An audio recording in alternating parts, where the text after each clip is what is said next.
Hi there YouTube, Miss Glover here. Welcome to GA Around Australia. We're going to be flying the Piper Arrow today. It's a retractable gear aircraft. It's come all the way out from Victoria Flying Club. Or the Royal Flying, yeah, that one. The one in Victoria, Down Rabin. I'll be flying it up to Shark Bay today and then onwards to Kalbarri. Some coastal towns in Western Australia, including the very furthest west point in Australia on the mainland. So we'll head on out to the aircraft, do a little pre-flight and get on out there. As you can see, a lot of cloud cover today. That's sitting at around 4,000 feet, I'm told. So we'll be probably sitting around 2,500 down to about 3,500. But yeah, it's all coastal flying, so no real major hills to worry about. Hello to QF Aviator, Patrick and Nick Aaron.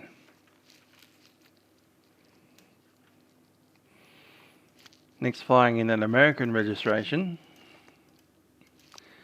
Lachlan has decided to come to the Australian party and fly a Kilo Golf Sierra.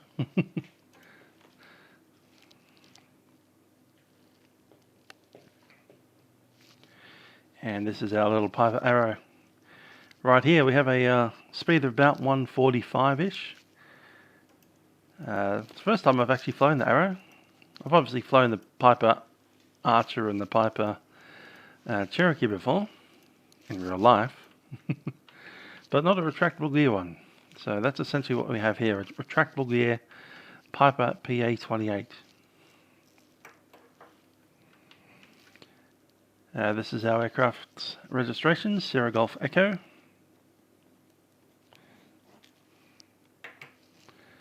Let's jump on in.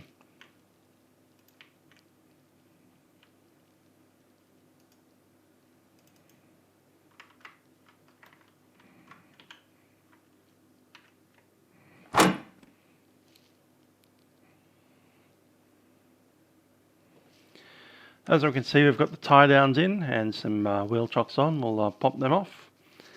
Unlike the air-to-wear wonderful aircraft, so this is just a single button. It's either all of them are on or all of them are off, and you can just flick between them like that. Oh well, let's do the walk. Sean, g'day.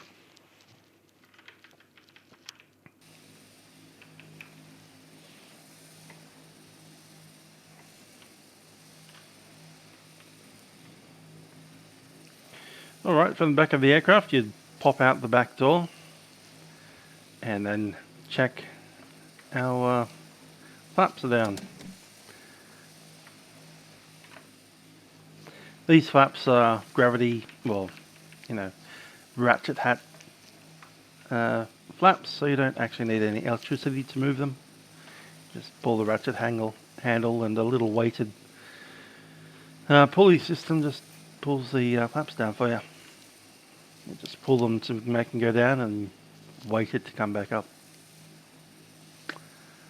Cool.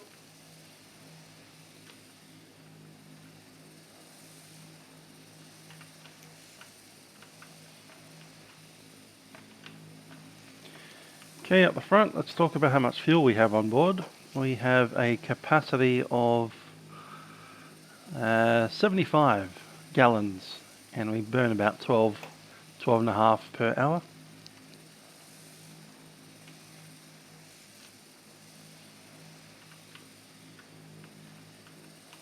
Now here is an amazing thought. This aircraft actually uses almost the same amount of fuel as the Lancer Legacy, but it goes about half the speed. Just think about that.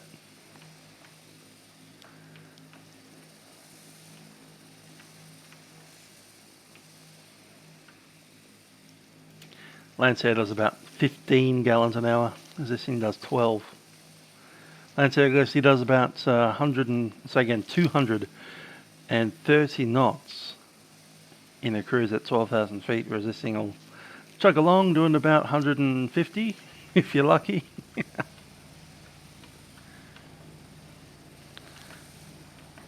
On the side over here we have the oil. Actually, it looks like it's on the other side on this airplane. Here it is. That got me. There's oil there. Oh yeah, that's right, Piper. Piper's having them on that side, the Cessna's having them on the other side. Cool. Down we go. Make sure that everything inside the fuel tank is in fact fuel.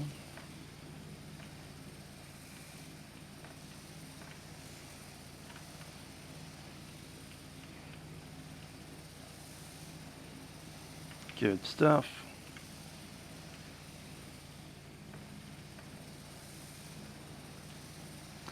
Robbie Martin doing a California tour in the Piper Arrow. Very nice. This has actually been my first go in an Arrow. I know it's essentially a Piper Archer, just with a retractable gear. But we'll see how it goes. Let's jump in.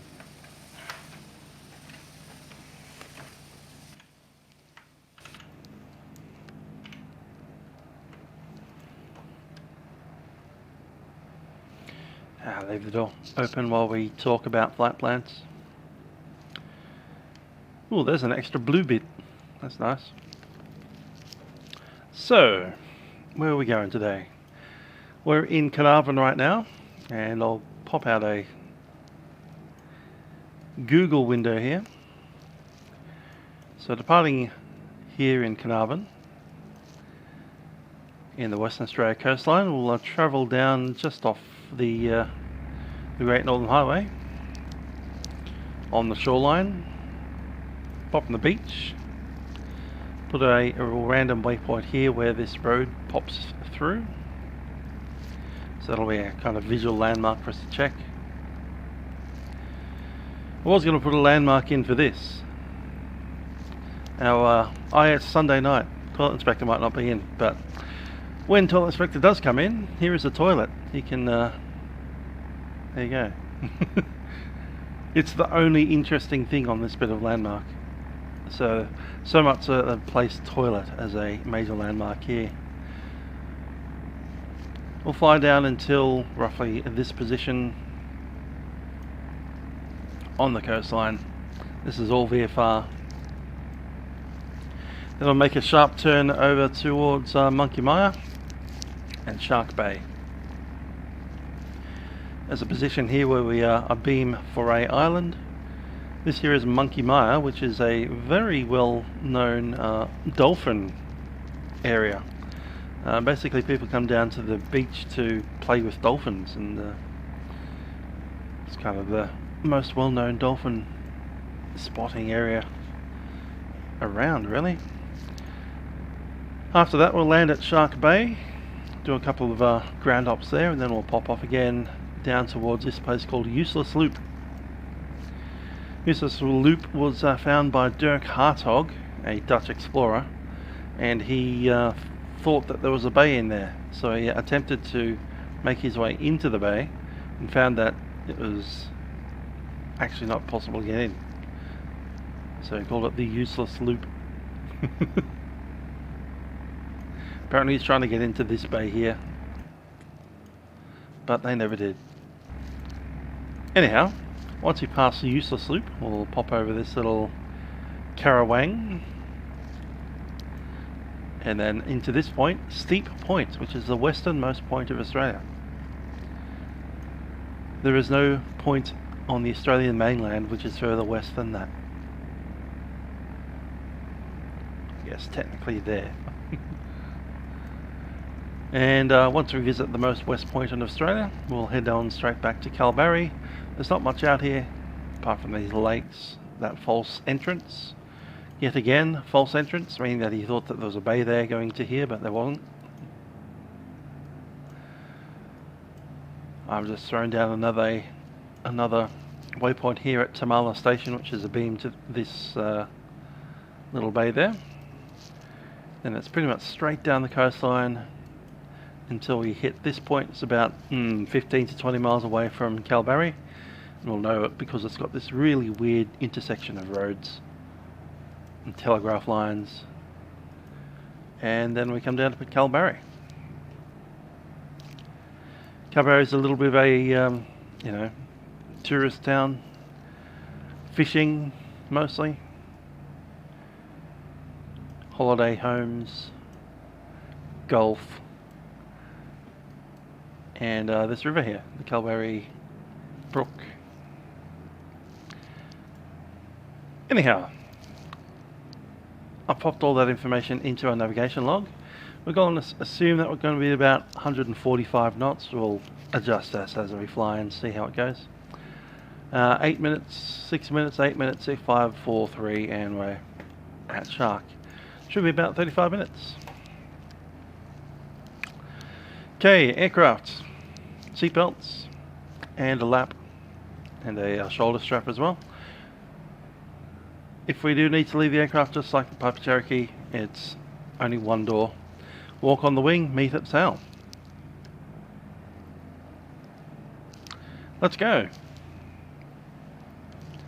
Door shut.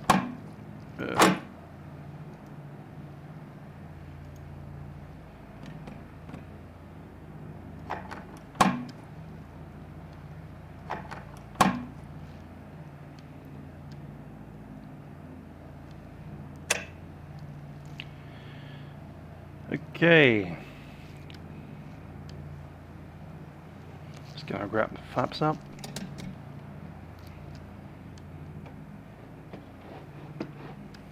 Control cables look good.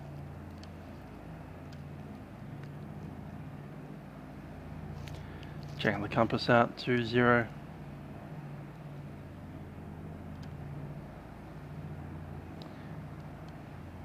$31. A little off. There it is, 31. Let's get her on.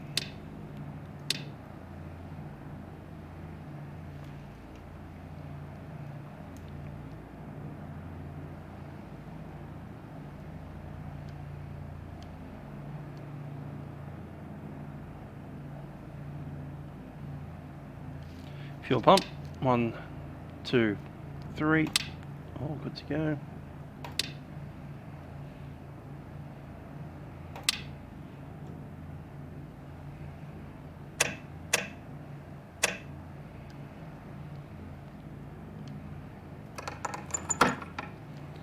Clip her up.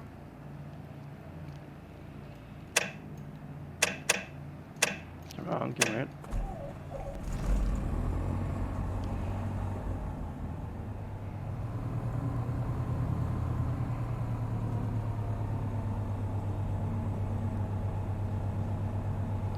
Thousand RPM.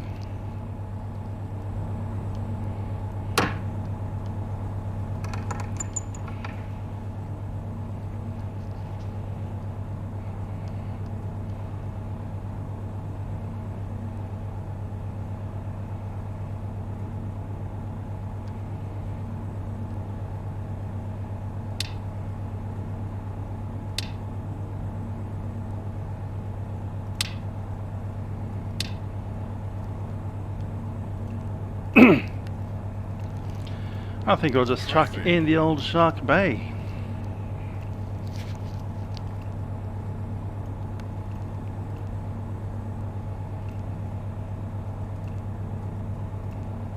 Cool. That's a direct line of the GPS. We're going to be flying coastal. The main reason we're flying coastal is so we don't go all the way down over massive amounts of water. Traffic.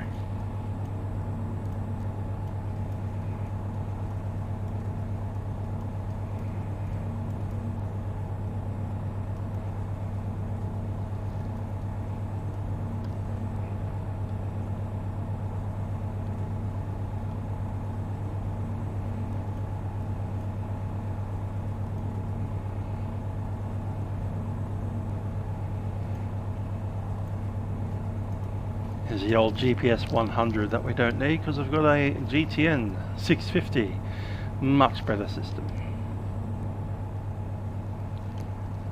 Hi toilet, how you doing? You missed the fact that we're going past a toilet.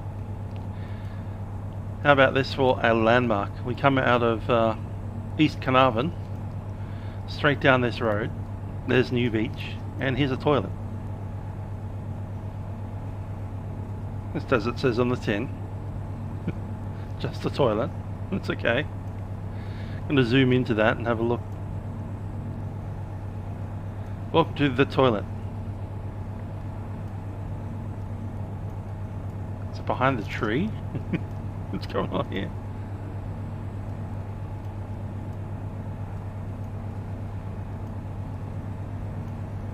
Anyway, that's the toilet, which is the most interesting landmark in this part of Western Australia. Look at that. Tourist attraction. Anyway, hello Toilet Inspector.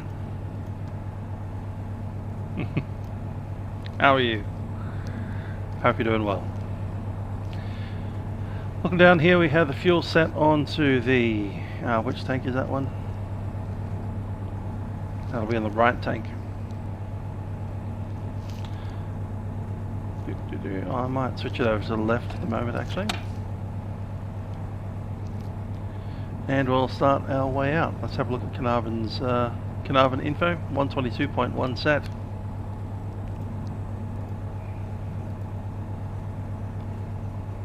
What is in our...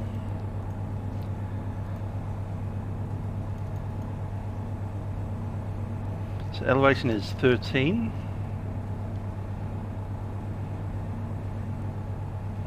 That looks about right.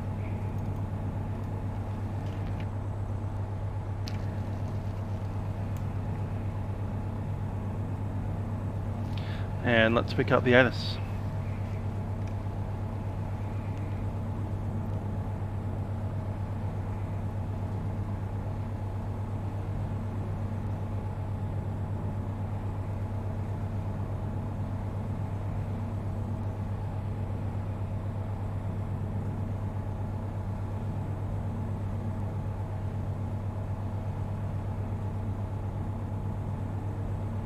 Weather Information Service, Carnarvon Airport. No data available. Okay, never mind. No data available. Brilliant. Alright, cool. So I'm taking out... what was the windsock doing?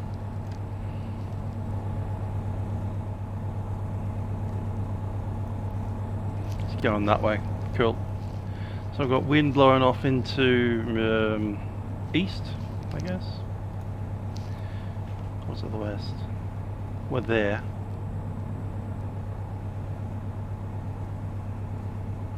It's a westerly. Alright, cool. Runway 22 looks good to me. We'll enter and backtrack at 22. Carnarvon traffic. Sierra Golf Echo is a Piper Archer. Taxi to runway 22 via Alpha. We'll call when entering the runway for backtrack.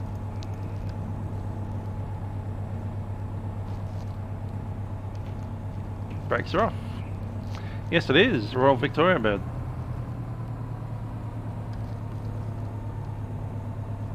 It's got a good sound to it. Look at that.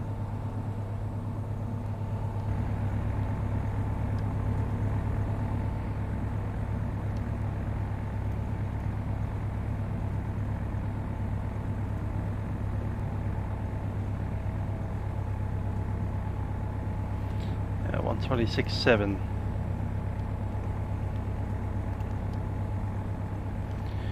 Traffic Carnarvon and Sierra Golf Echo is a Piper Arrow. Taxiing to runway 22.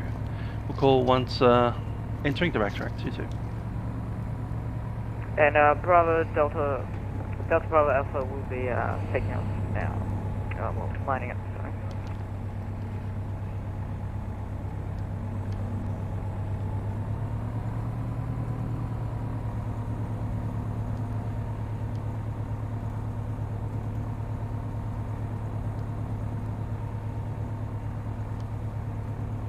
Traffic.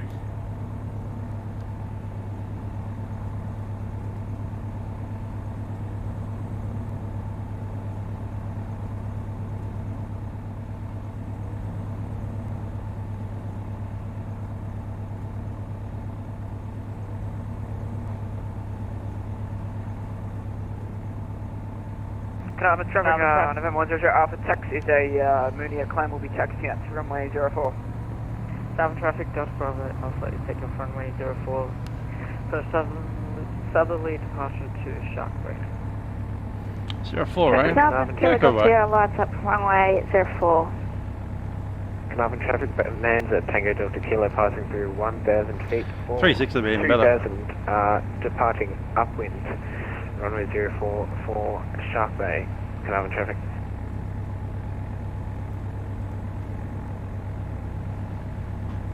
Traffic. Showing 3. It's kind of a north. Bit of a crosswind on 04, but it'll do.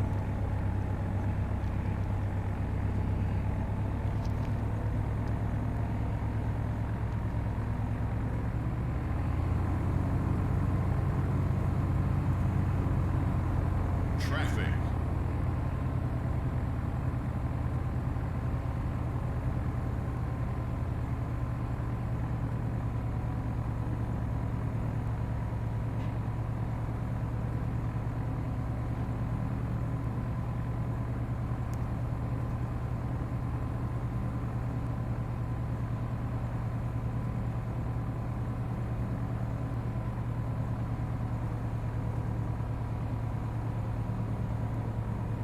Traffic Carnarvon Kilo Golf Sierra is departing runway 04. We'll be doing right-hand circuits for a flight to Shark Bay. Traffic Carnarvon. Traffic Carnarvon Delta Bravo Alpha is passing through 1,000 for 2,000. Carnarvon traffic, is going to line up behind the marine. Brakes are in, we'll do a run up. Carnarvon traffic, number 10 Alpha will be running up behind the King Air.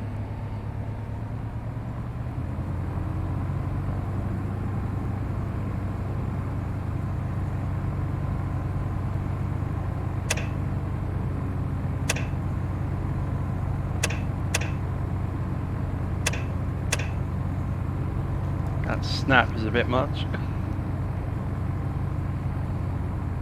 Traffic.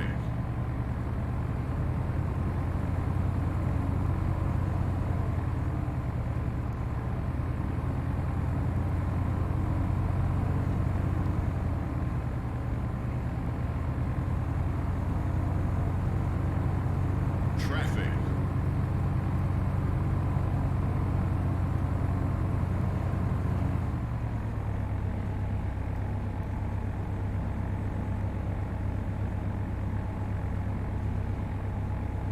Cool, holding steady. What was that? 5, 6, 7. Yeah, it's about 750.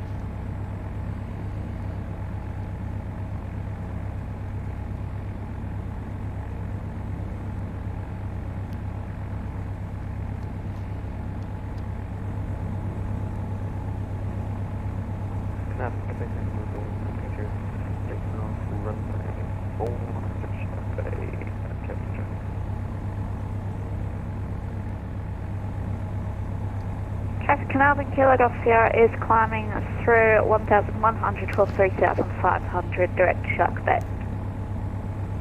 Traffic Carnarvon, November 10 Alpha lining up runway 04. Ah, their runway 04 is a little bit further away than mine.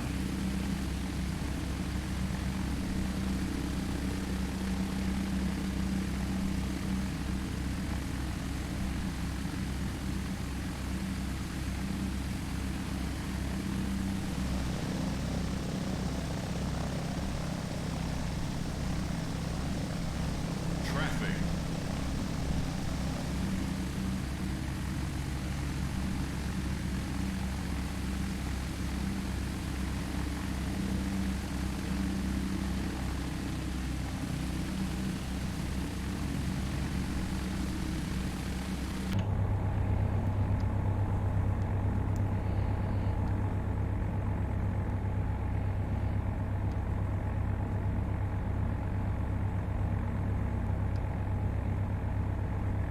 Carnarvon traffic, FLAi 117 is climbing through 1,200, 5,500 direct Shark Bay. Carnarvon traffic. There's our cruise position right there. Traffic Carnarvon, November 10 Alpha taking off runway 04.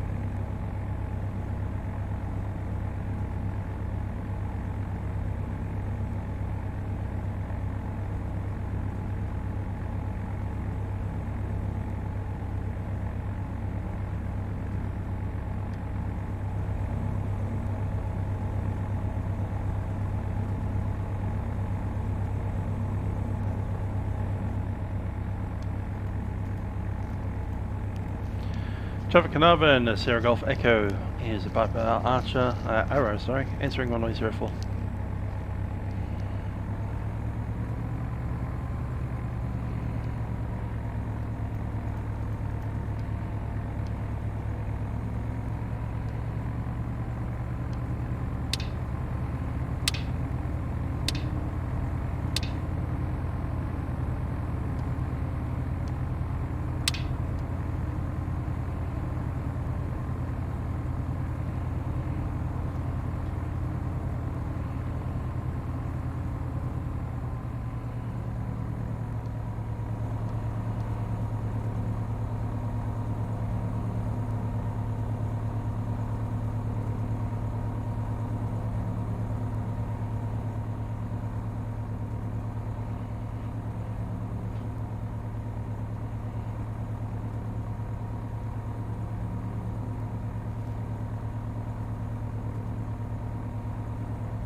Okay, just talking about the radio about taxiing out in the dirt. We'll go. Carnarvon traffic, Sierra Golf Echo, Piper Arrow departing runway 04, a left-hand downwind departure.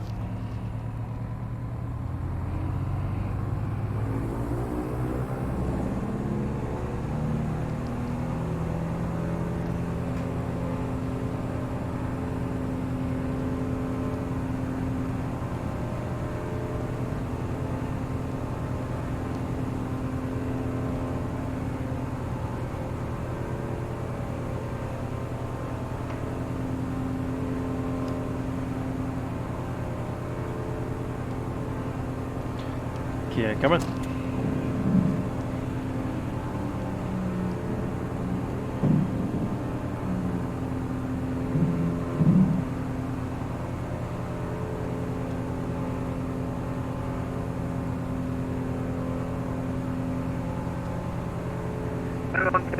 Carnarvon wanted to us taxi on the grass, and we had another problem with our flaps not being set or whatever. So we'll be taking off runway 04. Carnarvon traffic.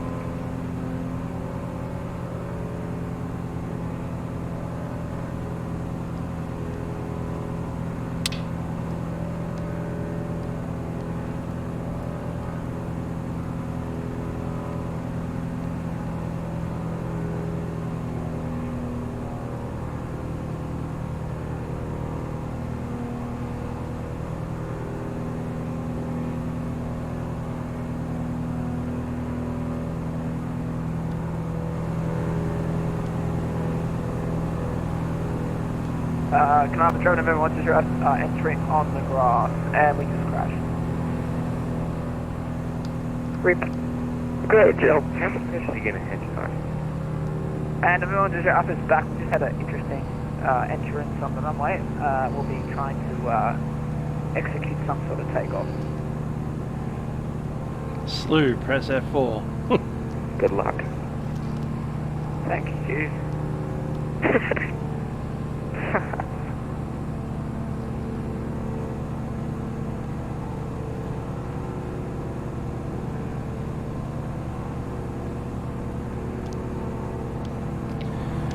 Joe Carnarvon, Sierra Golf Echo is on the downwind at 1,500, still climbing, and we'll make our way over the field towards the south.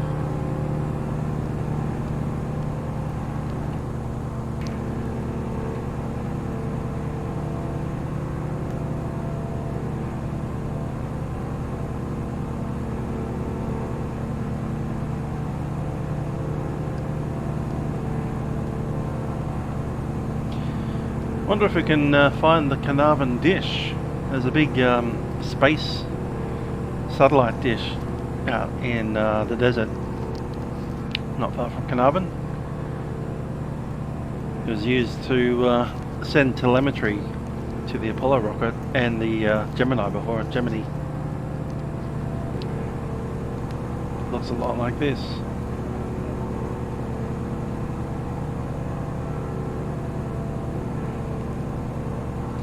So the satellite Earth station Carnarvon with the satellite dishes down there.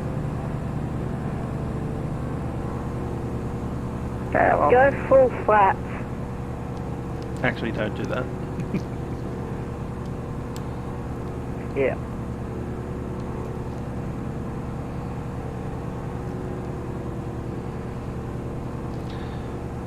Okay. Well, listen to I wasn't meant to transmit that, sorry.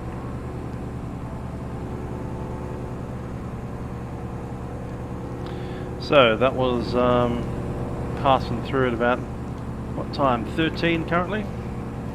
Time 13. Or no, Everyone is I will be taking off now on my choo-choo and trying to somehow take off again.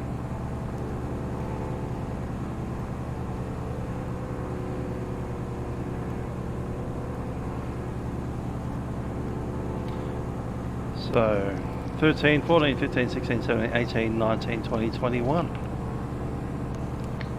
At let's call it 120 knots. Seems about right.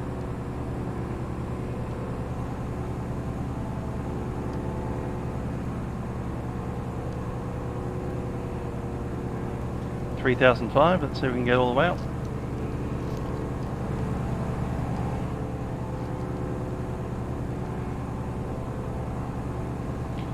Road found.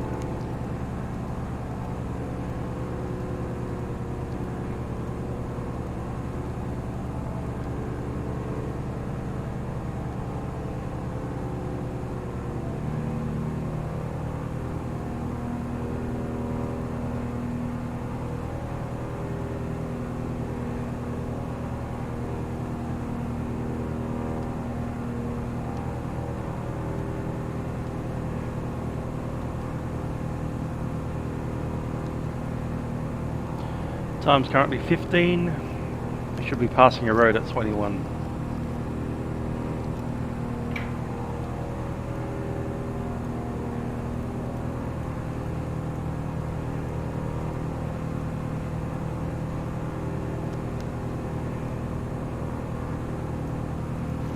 Bird Road, BYRD.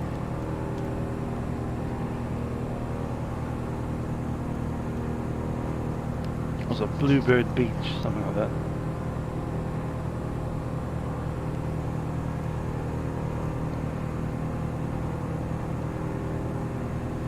That's 120 knots about there. Cool.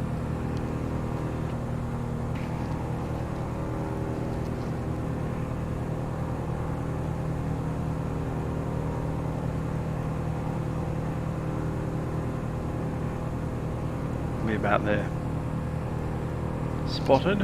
It's kind of a little fold around New Beach.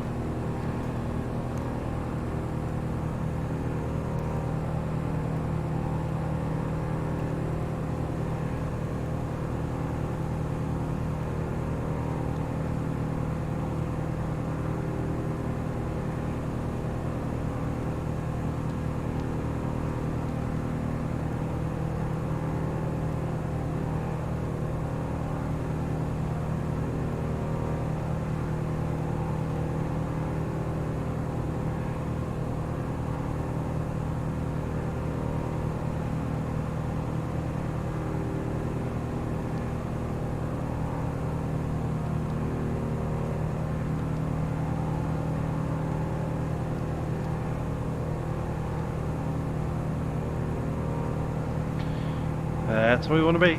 3.5. Time 17.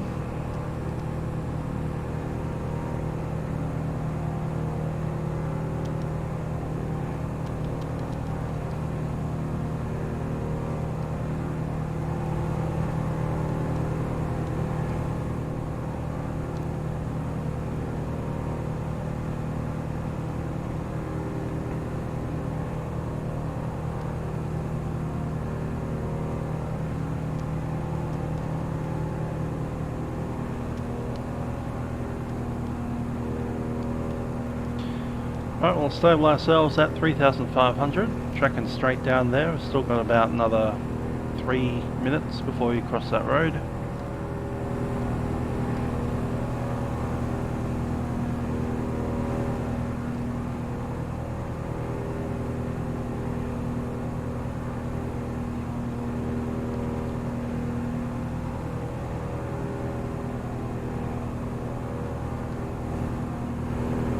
our exhaust gas temperature. There it is.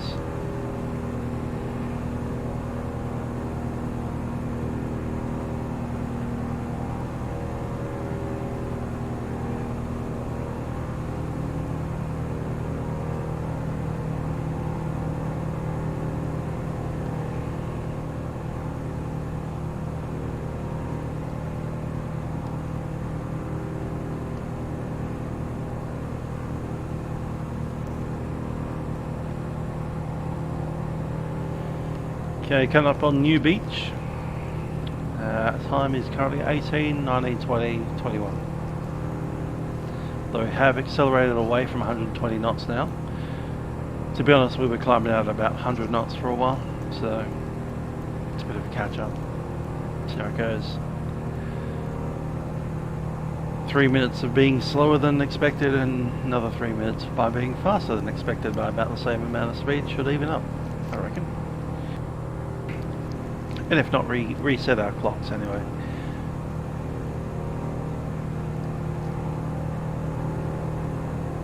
There's the road.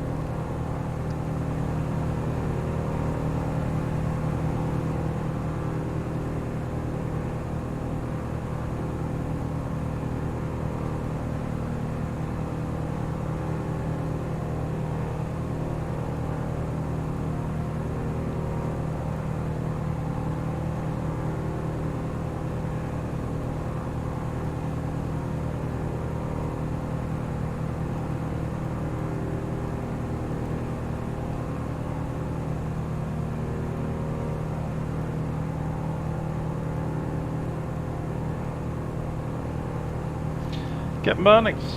No, we haven't. We've still got Tasmania to do. We're going back through Northern Territory again as well, and then back down to South Australia. So we haven't even visited South Australia yet in the tour. Or Tassie. But we are well past the halfway mark. So we're about 2/3 in. As far as distance is concerned anyway. I know out of Western Australia into Northern Territory we're going to be taking out the Beechcraft Duke. That will be going along quite quickly at 20,000 feet.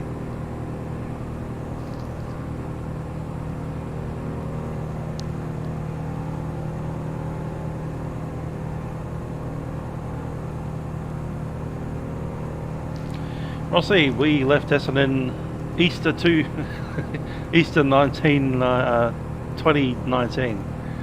so it's been a while.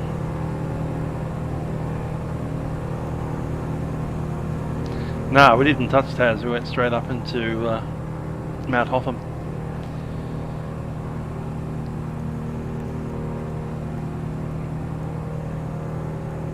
Had a few weeks where we didn't do a tour, and we've got a couple of other weeks where we've had 3 in 1 week, but yeah, we're slowly making our way around.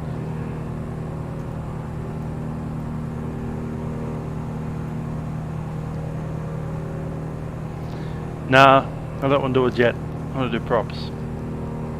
Fastest thing we'll be flying is that Beechcraft Duke, and that'll only be for one leg between, I think it was a Murrin and Ezrock. Because 500 nautical miles isn't fun at this kind of speed. I passed the road a minute ago. There it was. I did spot it. So I'll continue along. We have 6 minutes out. 21, easy. 27.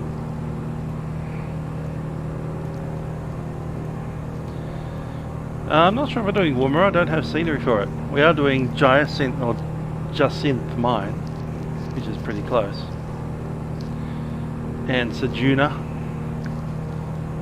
Kubapedi, Udnandana.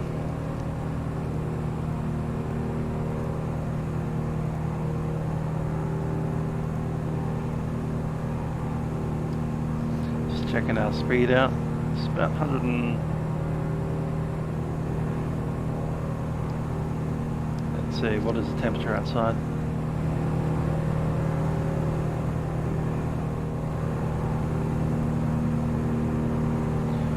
Where did that? There it is.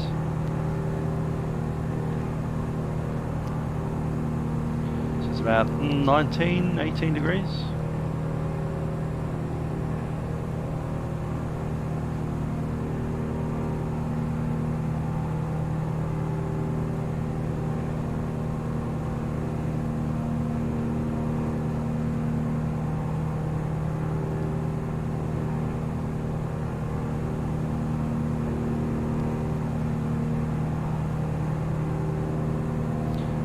Leader peak. You want to go slightly rich? There it is. Ooh, engine felt nicer there. Just hear it go, ooh, yeah, I like that fuel. Yummy, yummy, yummy.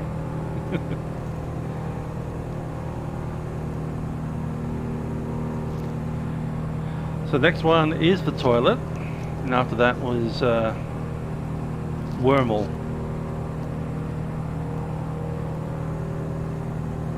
Wormel is the town. Wormel, which I'm pretty sure is an Aborigine thing. Let's have a look.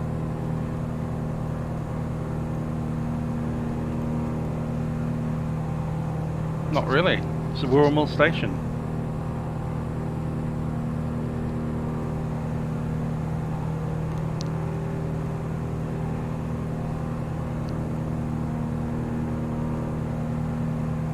Welcome to the Wormel River Retreat. You can go around and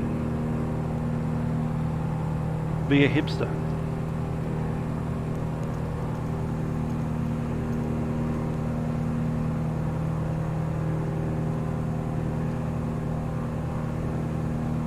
I think we're only doing 130 knots. I'll just double check though. We're doing like 18 degrees Celsius. We're at 3,000 feet. 0 to be there.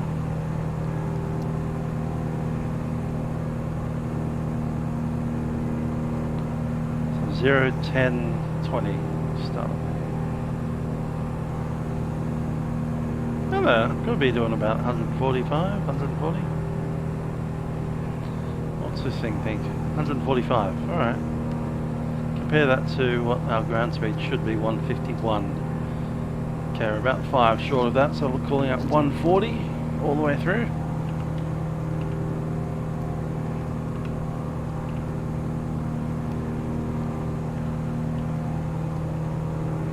I can see myself turning as I'm not chucking some rudder, keep that up.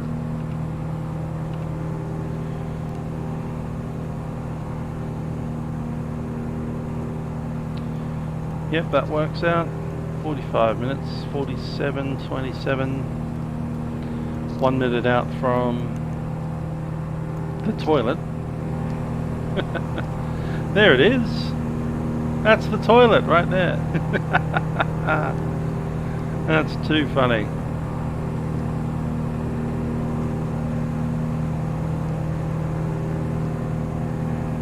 This one or that one, I can't quite tell.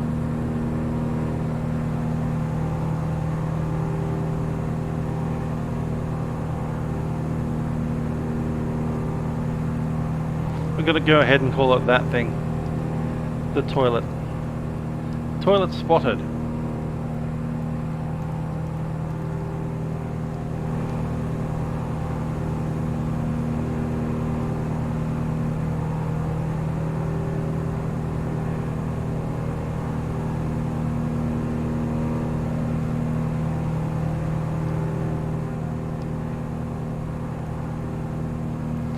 And time 27, right on the dot. Possibly 30 seconds late.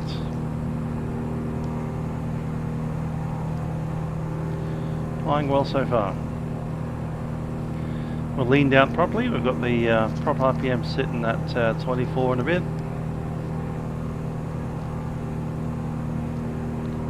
Throttle's at full. We're pushing, what's that, 14 gallons an hour.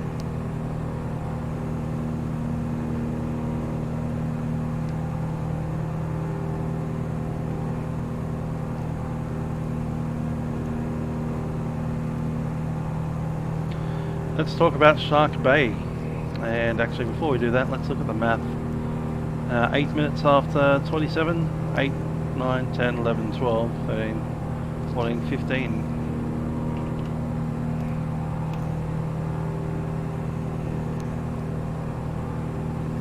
Yeah, how often do the toilets out here get cleaned? Probably once every, whenever the council comes here. They'd have a contractor come out and do all the toilets. One different group every week.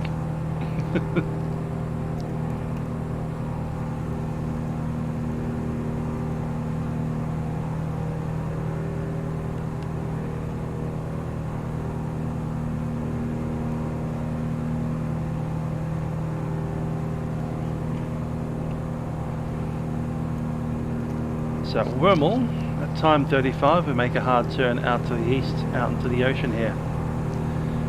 And we're headed out for there. Now the reason we came this far down the coastline is so that we could be closer to FLAi Island. Not going to fly over FLAi Island, we're just going to, you know, be here slightly north of it.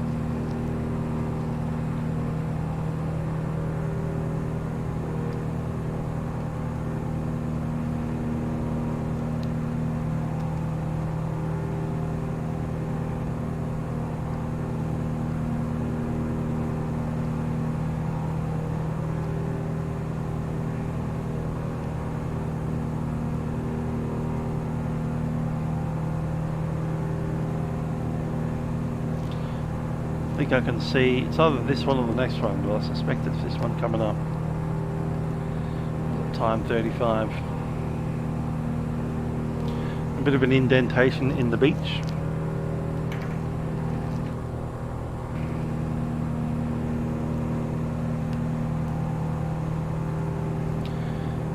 And Shark Bay, the CTAF is going to be 126.7. Switching back in.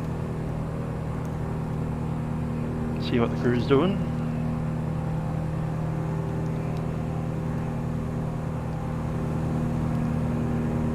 I'll get my downward feet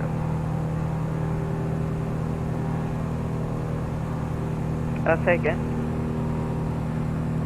I'll get my downward feet up so you guys can. Oh, thanks. DME not working.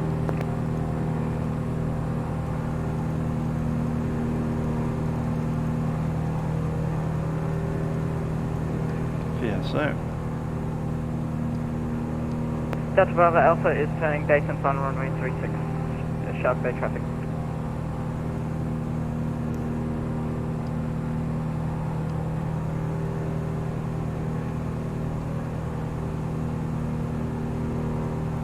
.144, let's see what it's looking like here. 146.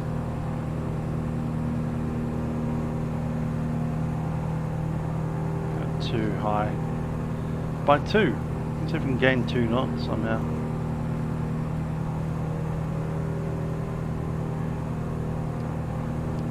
Look at these massively wide beaches. They're pretty impressive here.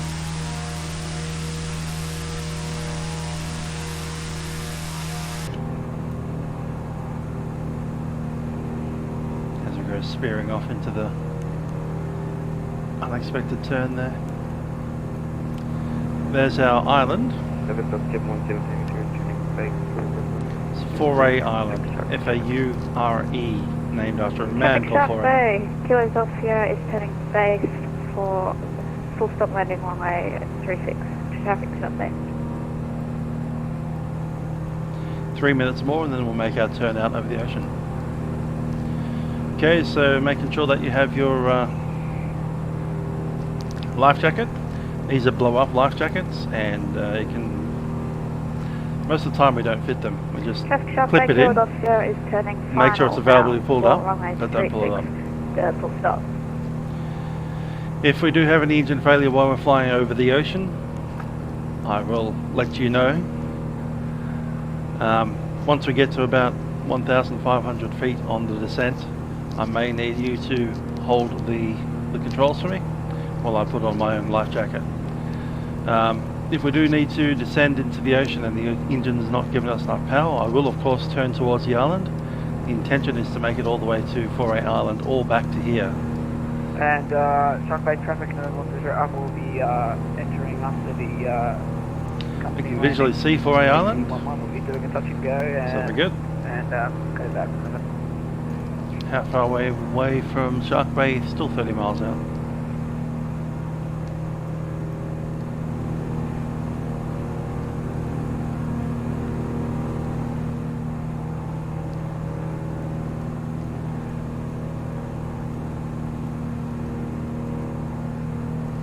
So if I do ask you to don your life jacket, just pull it up, rip open the tab. It's a little plastic thing over your shoulder and around your neck essentially. Flip the two bits together and then do not inflate it until we're outside the aircraft standing on the wing. Because if we do end up ditching, you don't want an inflated life jacket pinning you to the ceiling. That's what will happen. So you leave the aircraft first and then open up your life jacket second. With all that sorted, we should be good to go. Let's make our way over.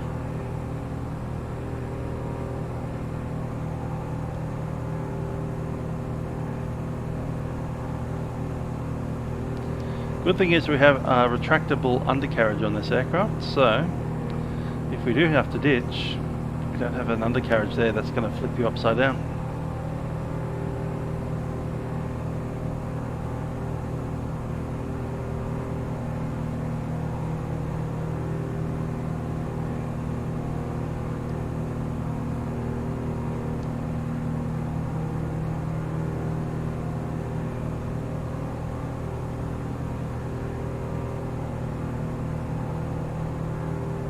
Okay, that's time 35. Next one is time 40 at the beam point. And then 44 when we make landfall. So we have 9 minutes. 9 minutes over the water.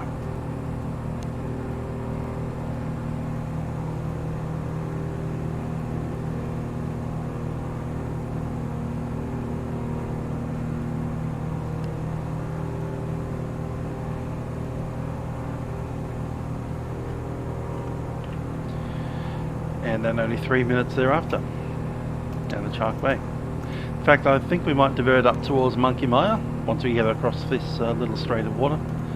Just do a couple of orbits over there. It's pretty famous. Might be nice to buzz them.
Foray Island coming up.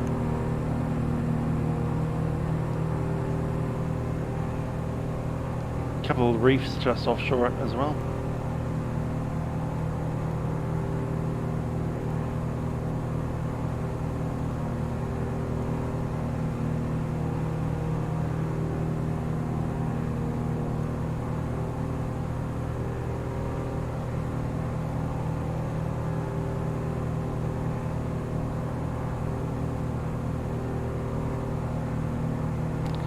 So, the French explorer Nicolas Baudin came over here in his ship the Naturaliste in 1801. And he named the island after Pierre Freeware. Pierre, a very French name.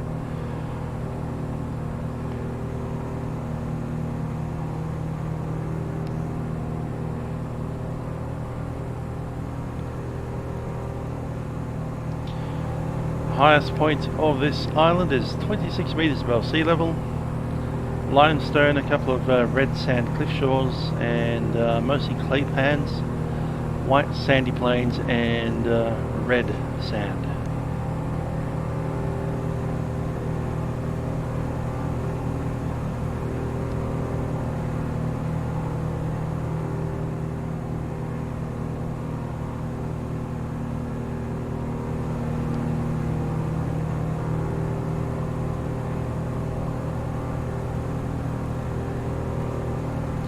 breeding ground for migratory waders.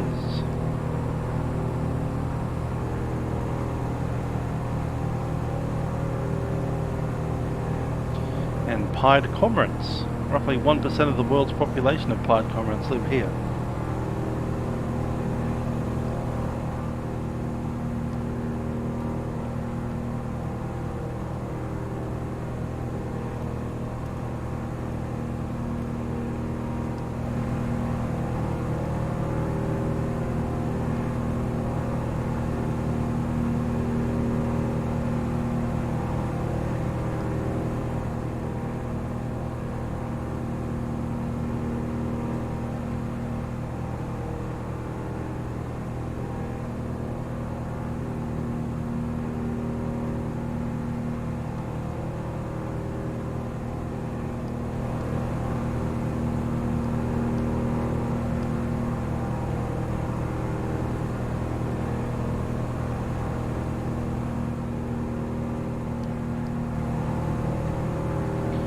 I'd call that the beam point.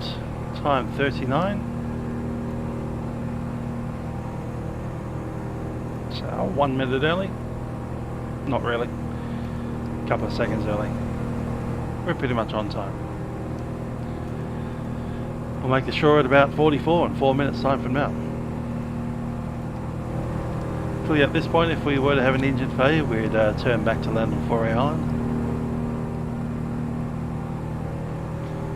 Just a few clicks will be close enough to glide on to the next shore.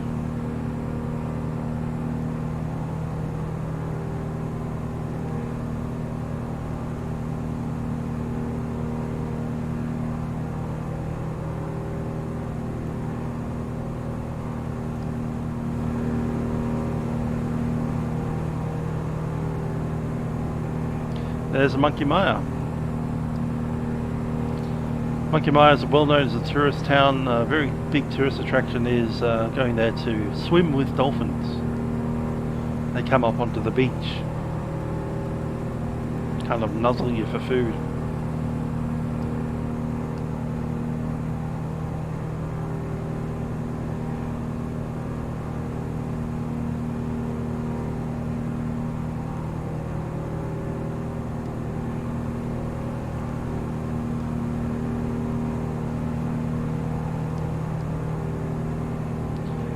Traffic Shark Bay, Sierra Golf Echo is a Piper Arrow, is 3,500 feet, 11 miles to the east of Shark Bay. Tracking in, circuit time will be 46, Shark Bay. It's runway 1836, it's going to be a runway 36.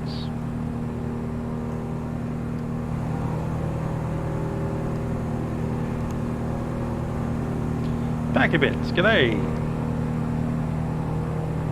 Welcome to Monkey Mia.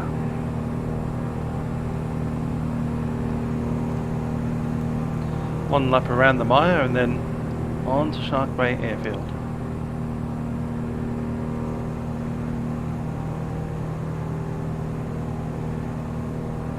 Shark Bay Driver Number 0 Alpha vacated off runway 36, taxi to the apron. Sound descent as well, down to 2,500.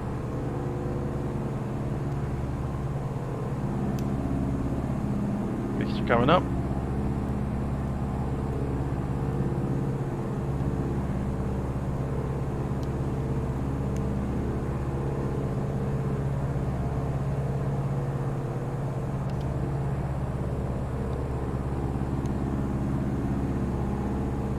Okay, the runway 36 will be over the other side. We'll fly over the top of the airfield at 2,000, then start our descent into the dead side. Joining on a mid-downwind, midfield downwind.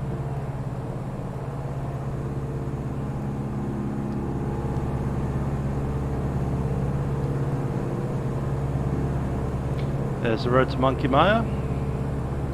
Proper sealed road with a white line down the middle, everything.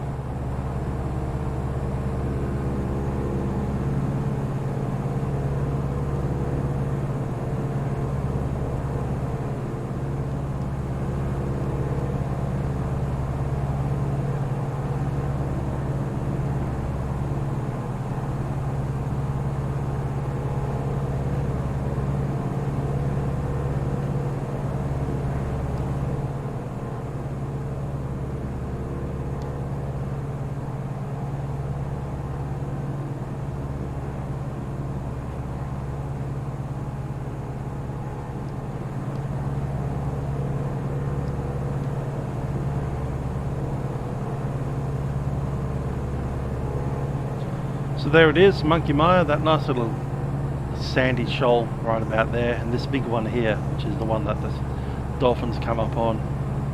There's a very shallow kind of area right there where you can walk about maybe waist height in the sea there, all the way out to about there, where the big sandbar is, and the dolphins are quite happy to come in almost to the shoreline.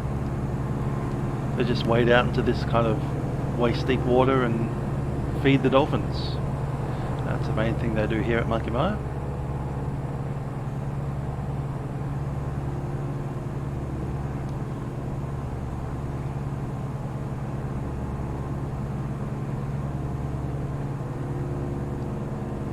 Why they call it Monkey Mire, I've got no idea.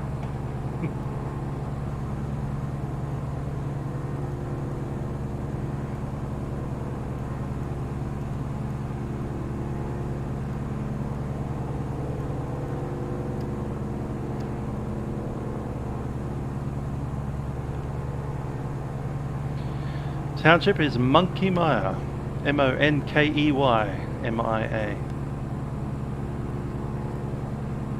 There we are. Monkey Mire, famous for its wild dolphin experiences.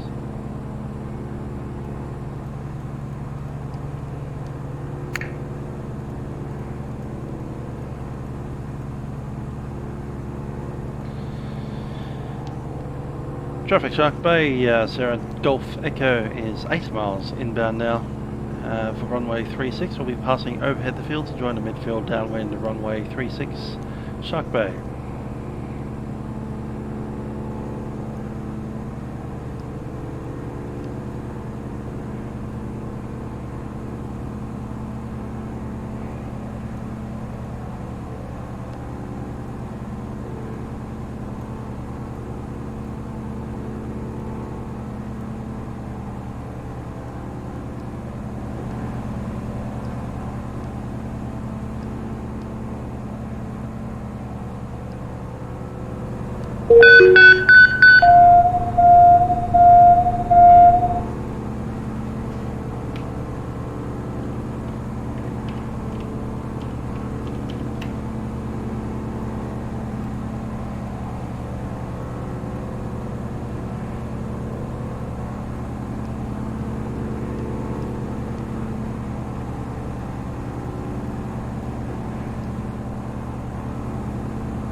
There's our field, got it.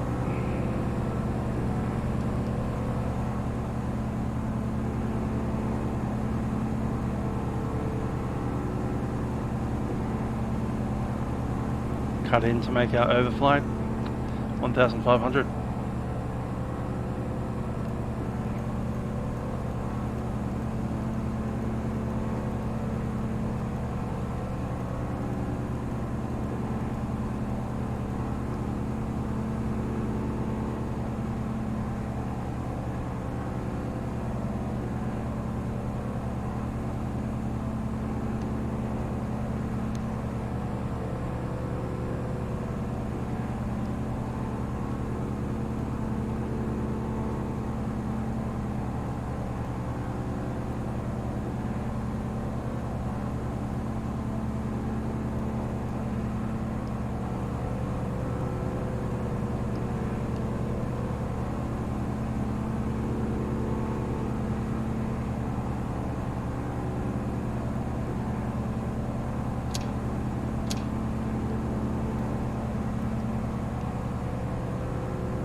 Shark Bay traffic, November 100 Alpha is a type AC11, will be taxiing out to runway 36 for departure. Shark Bay, Sarah Golf Echo is overhead the field at 1,500, joining at midfield downwind, runway 36, Shark Bay.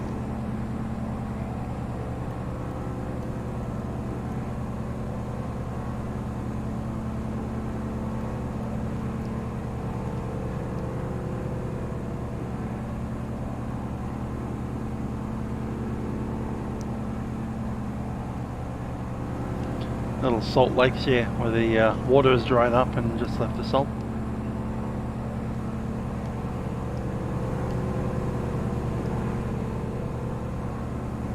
Shockwave Traffic number 100 Alpha is taxiing to runway 36.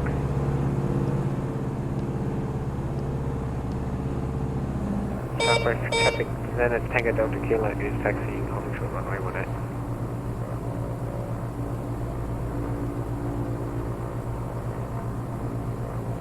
Traffic Shark Bay, Kilo Golf Sierra is an AC 11 Commander, taxiing to holding point runway 18. Traffic Shark Bay, Sierra Golf Echo is downwind runway 36. Delta Bravo Alpha is a AC 1 Commander, taxiing to runway 18.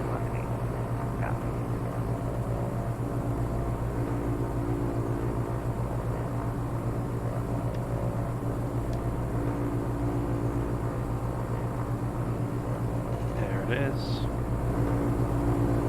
On the downwind, landing gear coming down. Sierra Golf Echo, are you doing a touch and go or a full stop? 3 green. Okay, flaps. Brakes, undercarriage, mixture fully rich, props fully forward. Pump should be on. It is now.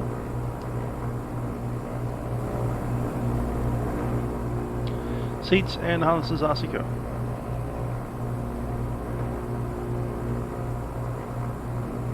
Sierra Golf F, Sierra Golf Echo, just to confirm you're going to do a touch and go, not full stop.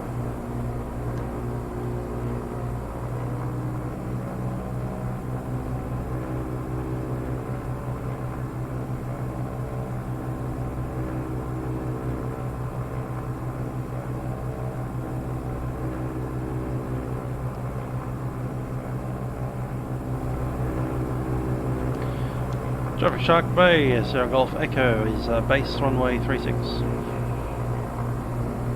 Someone on the runway. Dang it.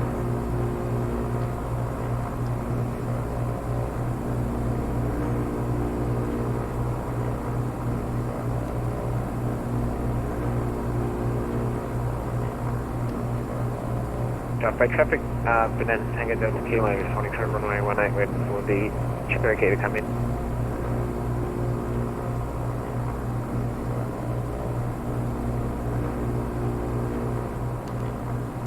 All the flaps. Shark Bay traffic, sir. November 10 Alpha is holding short runway 36 on the graph due to reasons, and that will be departing after touching go from the other aircraft. Sierra Golf Echo, not comfortable with that, going around.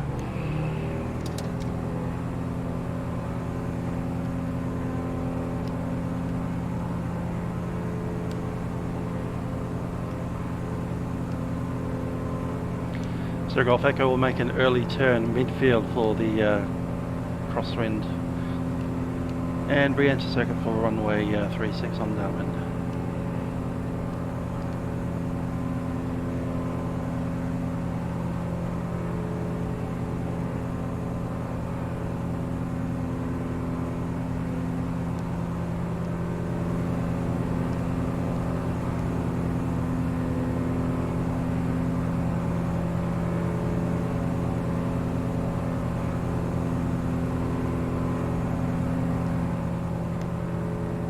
There's 1,000, we'll leave it there.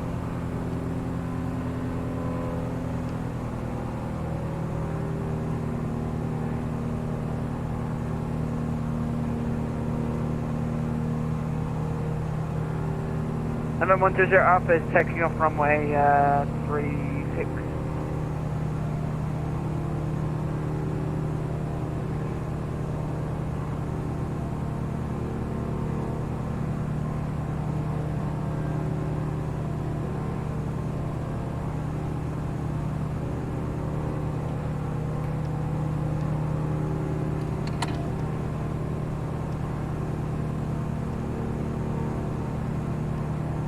Yep, pretty much.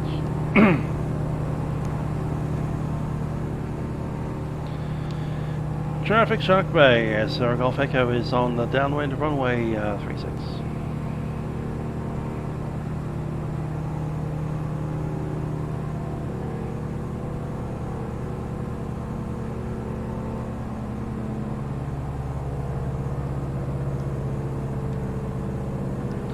Gear is still down.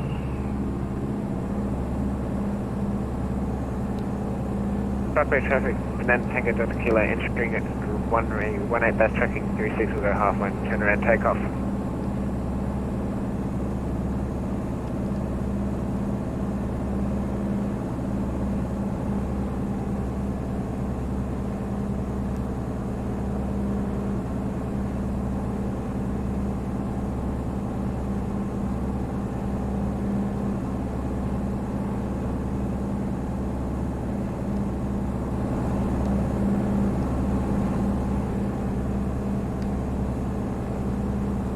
Traffic Shark Bay, Sierra Golf Echo turning base runway 36. Shark Bay traffic, Tango Delta Kilo is taking off runway 36.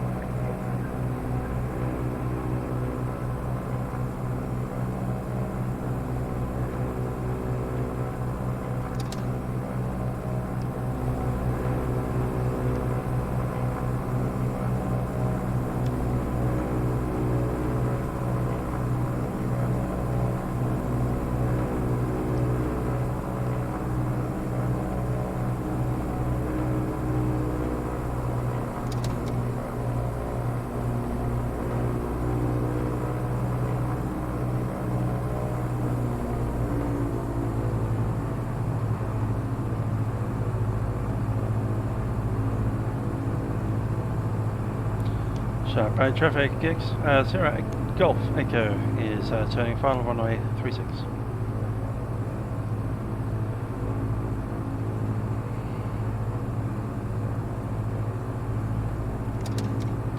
All the flaps. Let's get it slowed up.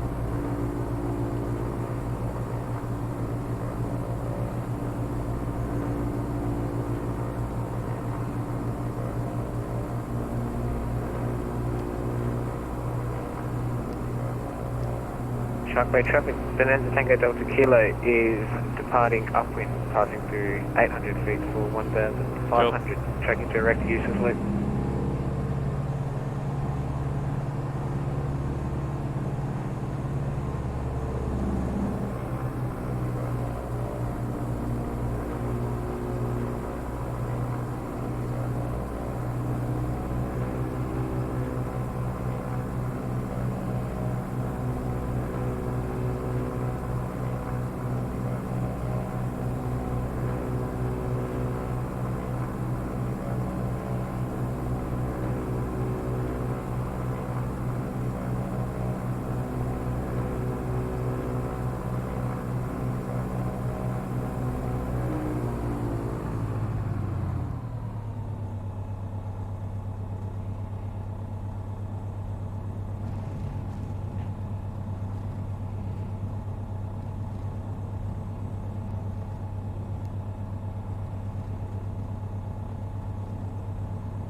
Flaps are up.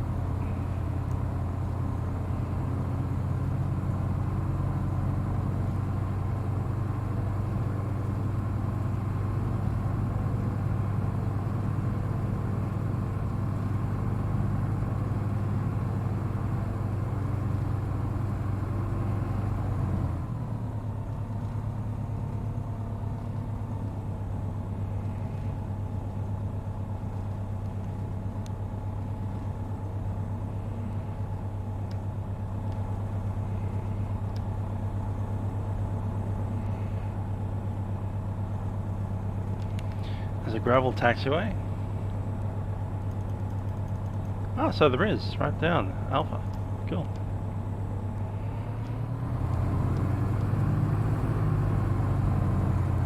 Trent, have you got the gravel strip? No, they'll let you guys go past. Get on.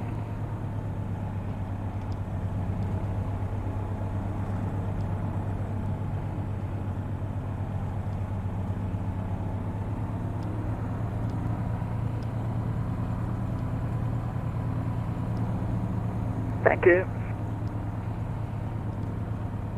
And Delta Bravo Alpha is backtracking runway 18.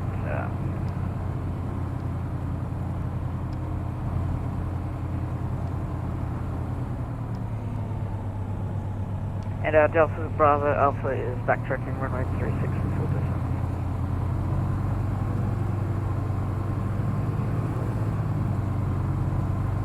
Traffic Shark Bay Kilo Golf Sierra is entering and backtracking runway 36 half distance.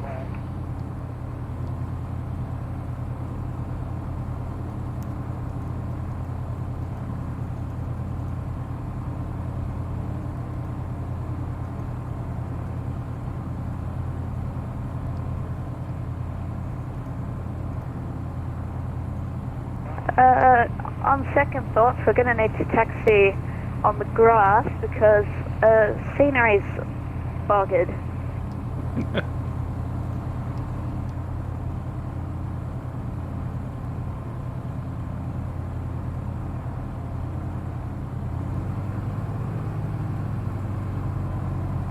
You're literally going backwards. Good old Shift P.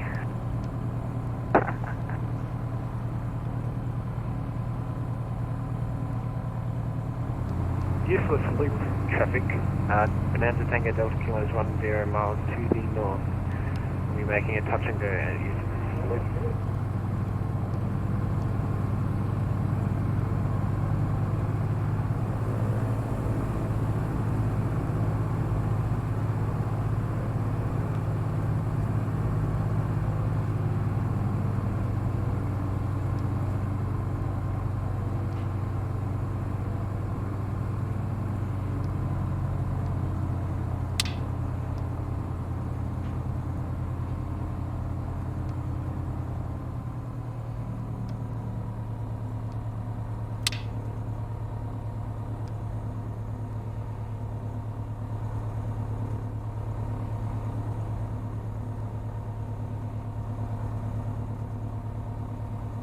Get around Delta that. Bravo Alpha is taking off runway 36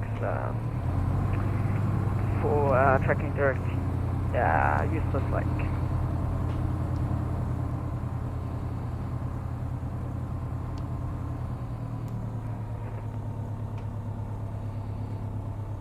Traffic. Traffic. Hey, Tranty baby. What was that? Too much to drink. Traffic.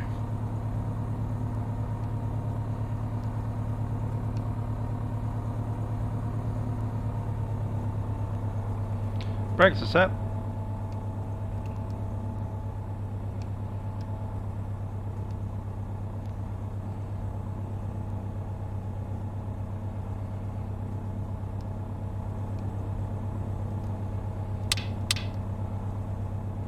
And let's drop it.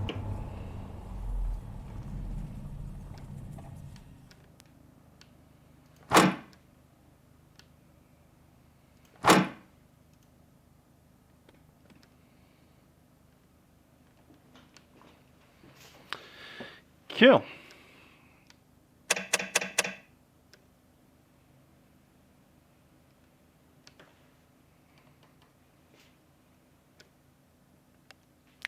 Let's go outside for a bit of an explore.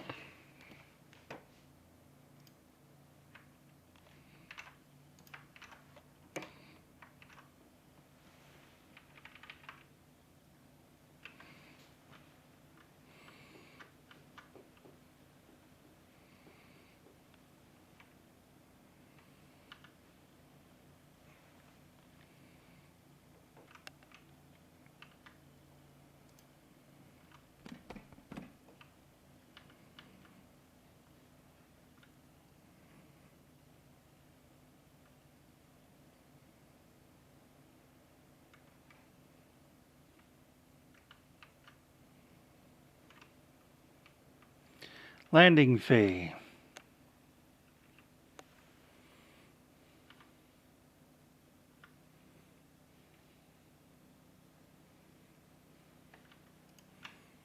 And we're also parked north of the terminal over there.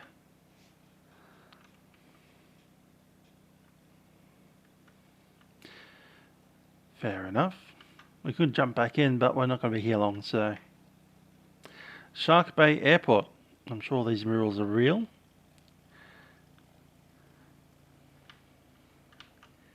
It's good old Sky West.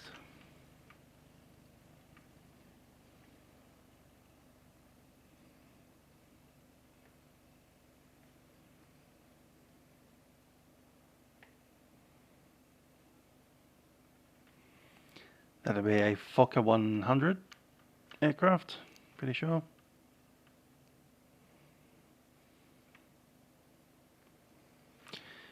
Monkey Mia Dolphin Resort.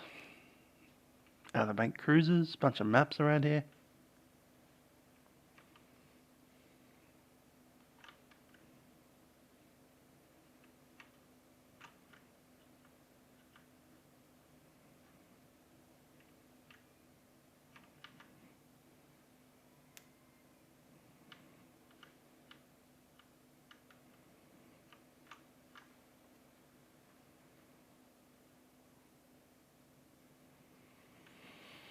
Cool.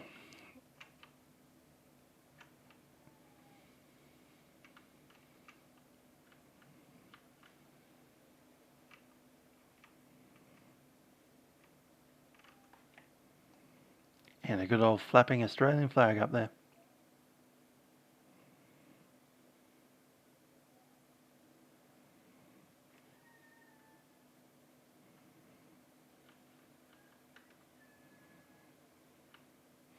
Alrighty, let's head back out.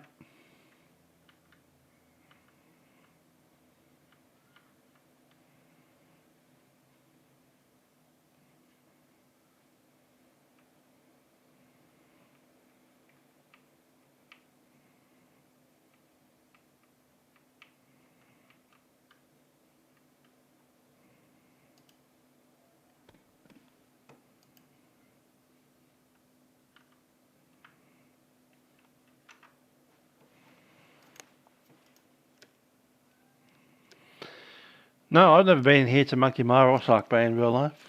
Haven't been to Western Australia in my life. Well, one of these days maybe. If I do ever come to Western Australia, this will probably be one of the things on my list.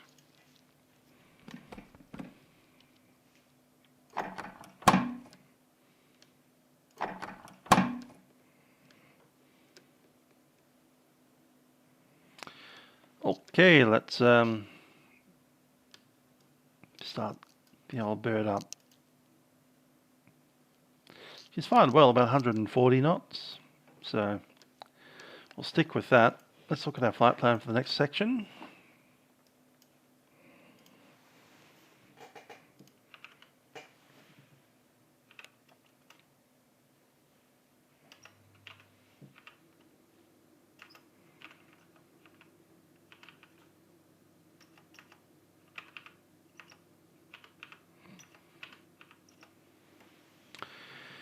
Cool. We'll see what the time is when we get there, but current time is 8:08. We'll start her up.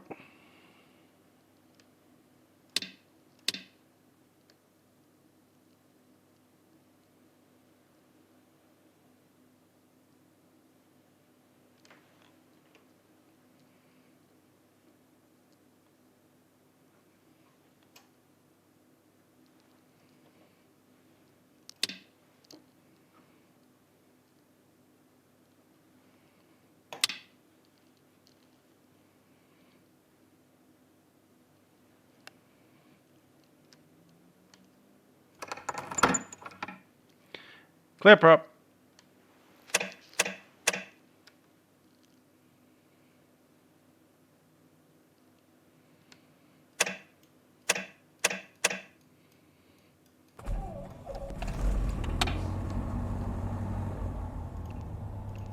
Traffic.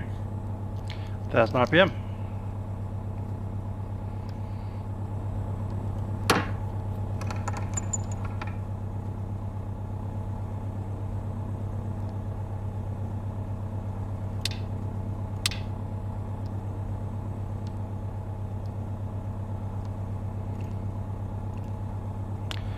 Now once again we just need the Kalbarri, the rest of it we're going to fly Dead Reckoning.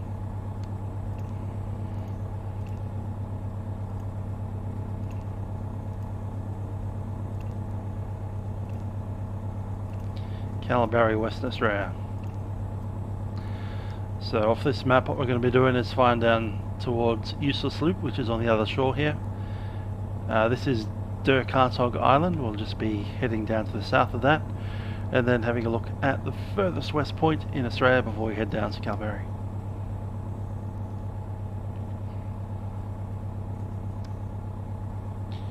Once again, we will be flying over some water, so we'll need those life jackets all set. Assuming everything's good to go, we'll make a broadcast and head on out.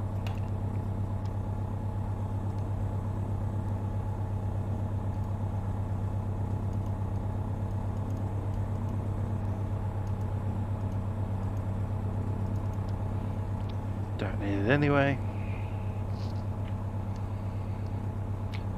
It's like I can't actually press on the on button for the bright.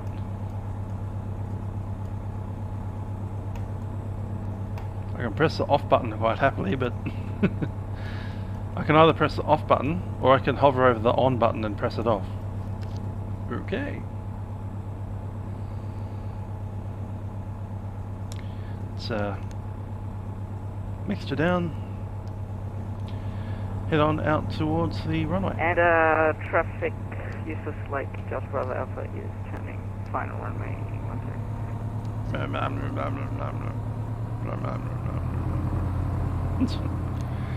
Use your voice to talk with. Don't just do this, because this is silly. Traffic, Cessna 172, Yankee Hotel Zulu, taxiing Carnarvon.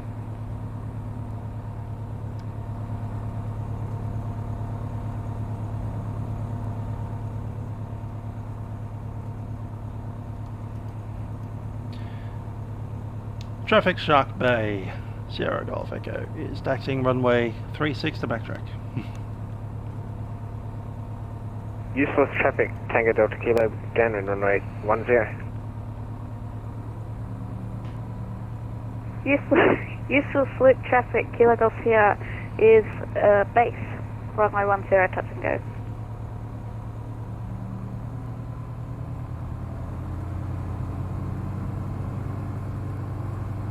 Traffic.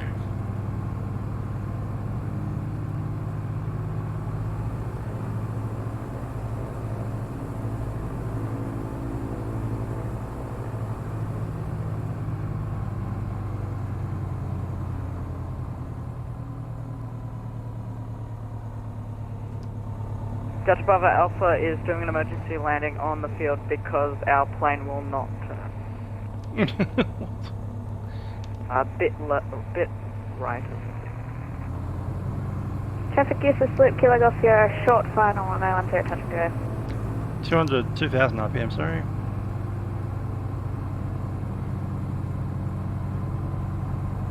Set.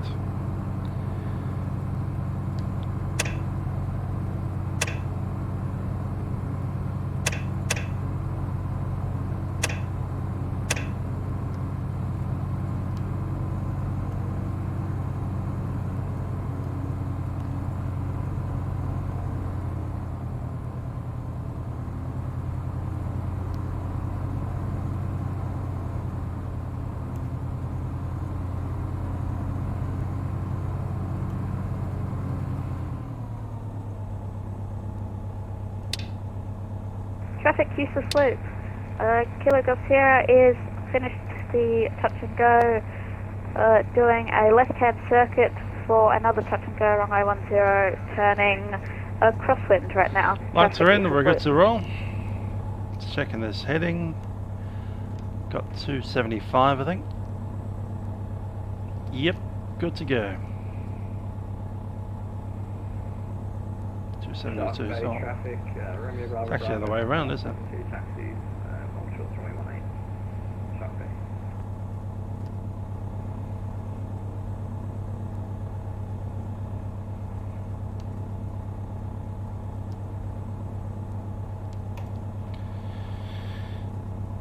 Shark Bay traffic, Sierra Golf Echo is entering runway 36 backtrack. Traffic Shark Bay, Kilo Golf Sierra turns downwind now, touch and go runway 10. Shark Bay, useless loop traffic. Descendant Tango Delta Kilo is passing through 3000 for 4000, departing to the south before Kalbarri.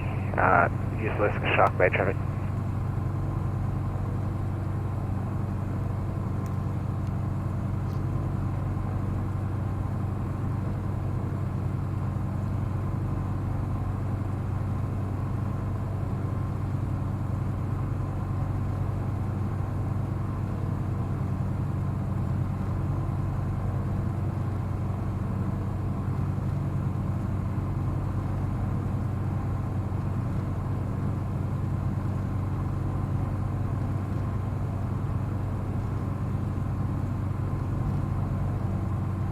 Traffic useless loop, Kilo Golf Sierra is turning base, touch and go runway on 0.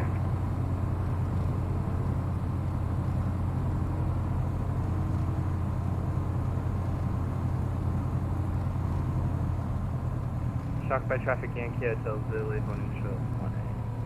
Shark Bay. Useless loop traffic, Delta Bravo Alpha is taxing to runway 10.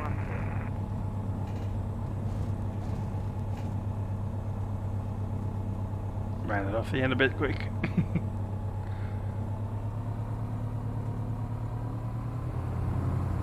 Shark Bay traffic, Sarah Golf Echo is departing runway 36, left hand crosswind departure. Traffic. Traffic useless loop, Kilo Golf Sierra is turning short final for runway 10, touch and go, traffic useless loop.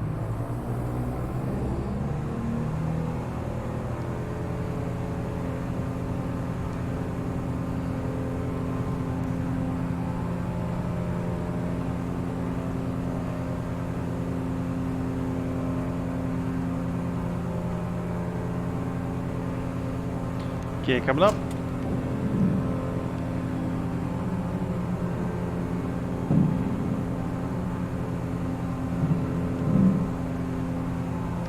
Shark Bay traffic, Yankee Hotel Zulu, entering 1A.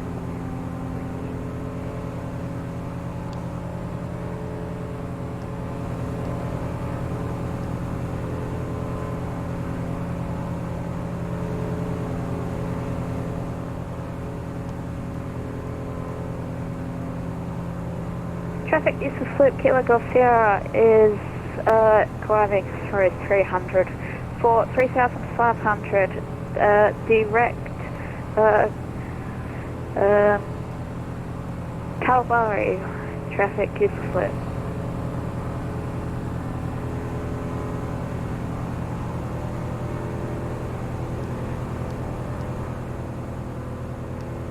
Okay, time is 17.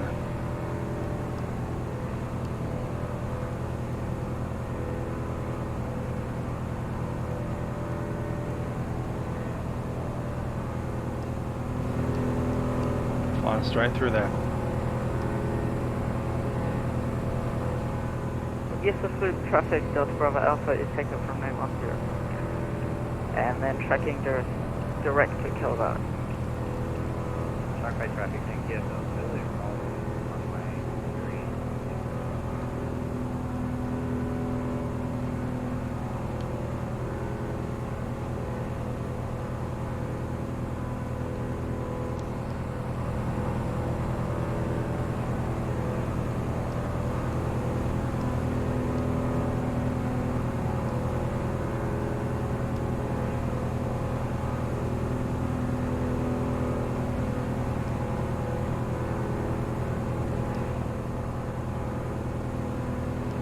Okay, looking for 2400 RPM.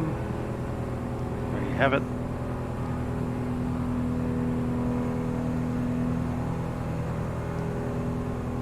Shark Bay traffic, Bravo enters from Junction 21A Shark Bay.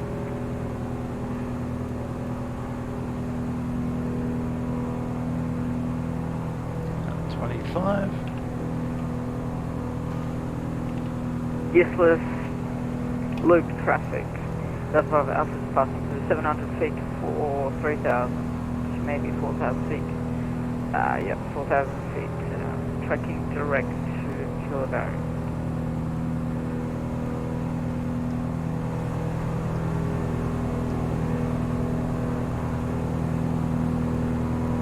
And goodbye to Shark Bay. Shark Bay traffic, you can get those party minutes. That little township is called Denham. Denham.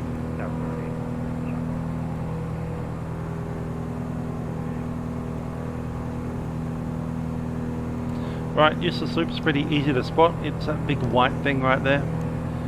Basically, useless loop these days is being used as a salt pan, so they dry out salt, sea salt. They let sea salt flood into this kind of very shallow area, then they block it off and they let it dry off, and whatever's left is salt. Up there we have Dirk Hartog Island. Stay at about 3,000 feet.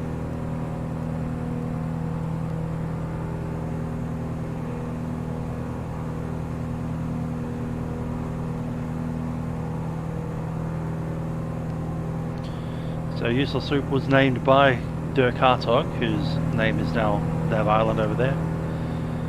He was exploring these areas for channels and bays and possible port, and he came into all of these big things and found that you could fly, like sail a ship straight through them quite easily.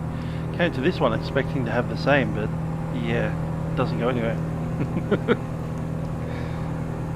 You could see this wonderful bay in the middle here and going, how do I get into this bay? I can't. It's a great looking bay, but it's useless because you can't get into it. So it became Useless Loop.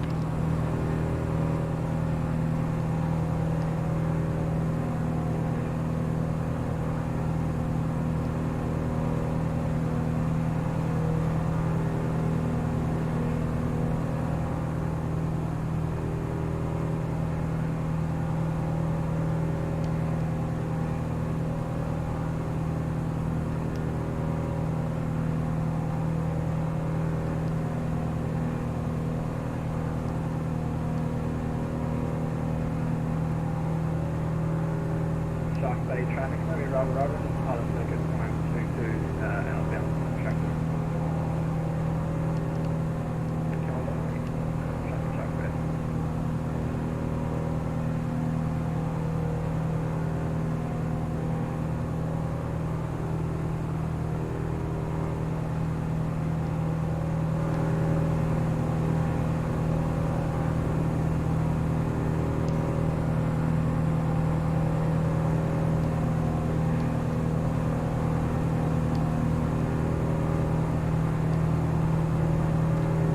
The little the dirt strip that I've been talking about landing on. We're not going to land there, we're just going to fly over it.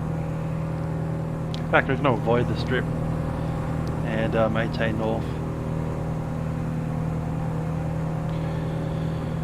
Okay, after Useless is the Steep, which is the far most western point of Australia in the mainland. I mean, there is an island that stretches even further west, but that's an island. We're talking about Steep Point, which is the most western point on the Australian mainland. It's a very thin, narrow isthmus, yes, I'll agree, but it is still connected to the rest of Australia. You don't have to swim to get there. You can walk or drive.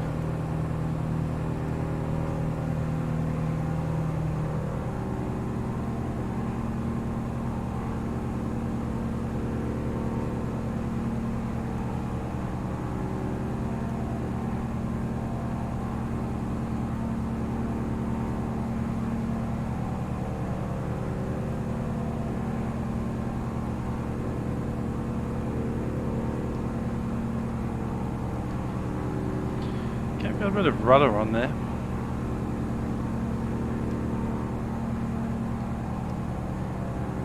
That's more rudder.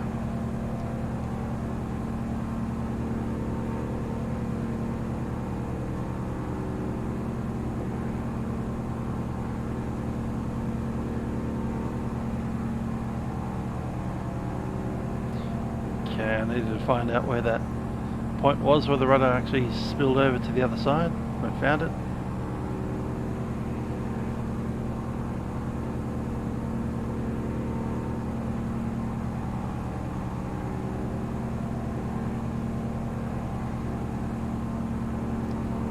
It's feeling better. So yeah, that there is Dirk Hartog Island. You can see this gap here, and this big peninsula shooting out that way is the most western point of Australia.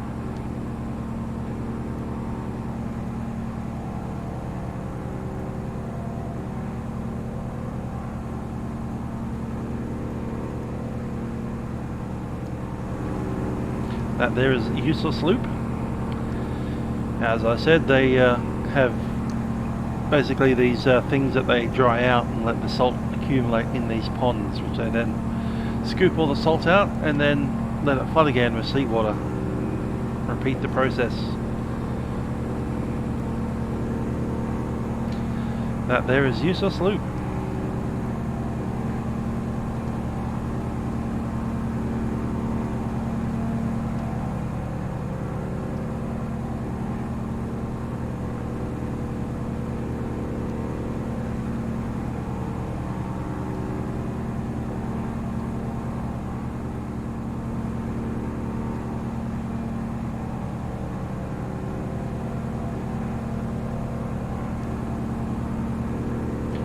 Time 26.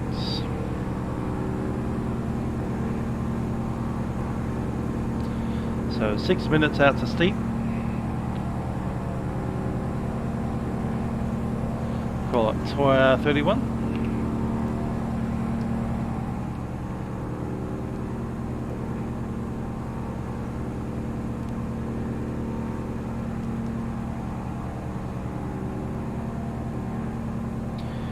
Now at some point around the westernmost point of Australia we will need to descend down on odd, because we'll be flying eastbound from there on.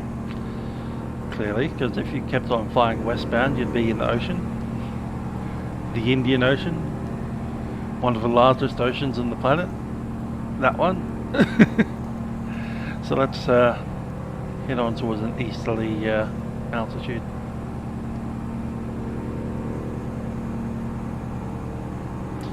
Landing light will be coming off. Let's have a look outside.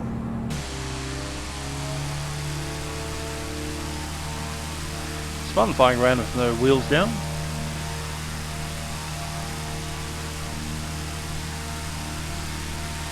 So yep, that's Dirk Hartog Island. It does shoot out even further west than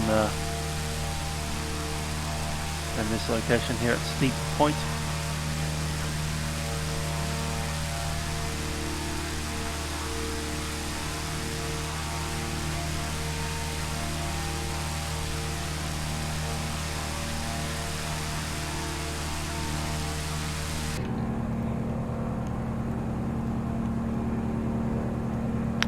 Yeah, Thomas, I don't think that the Arrow would have enough fuel to get all the way over to South Africa or India or anywhere else that you care to imagine on the other side of that big ocean there. I know, Mauritius, Seychelles. Madagascar.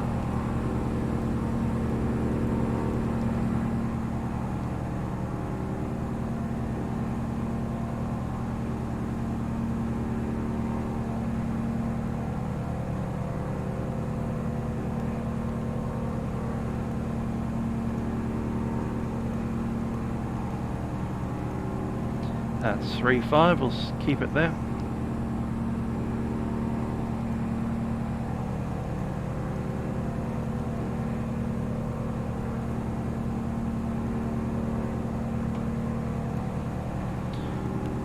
It's time 29, we've got 2 minutes and there's the point right here. And we have actually flown a bit of a concave trip around there.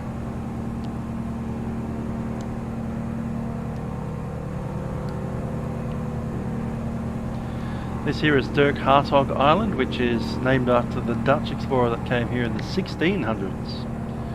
Old Dirk Hartog. So if you think that Captain Cook was the first person to discover Australia, well, you're just suggesting that the area that we're flying over is not part of Australia. It's part of Western Australia. Yeah, Dirk Hartog was around here in the about, what was it, 1616. There you go.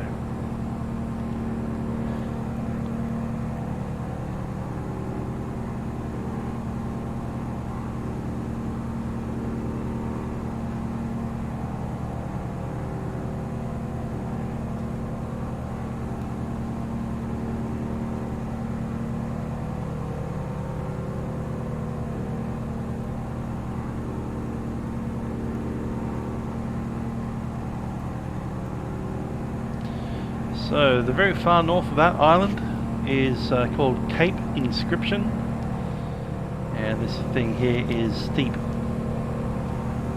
Point.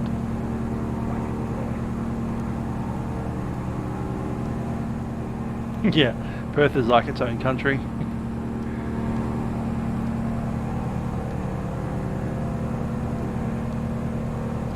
Some of these are beaches, some of them are just cliffs. Like the further north you go up on that island, you can see these massive cliffs running off straight into the sea, and that's pretty much the same feature as down south of this point here as well.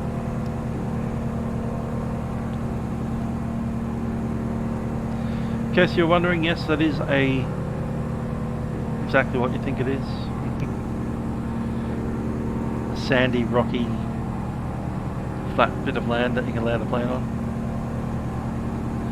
There are roads, as you can see. You can come out here to look at the far western point of Australia, just like the north and the east.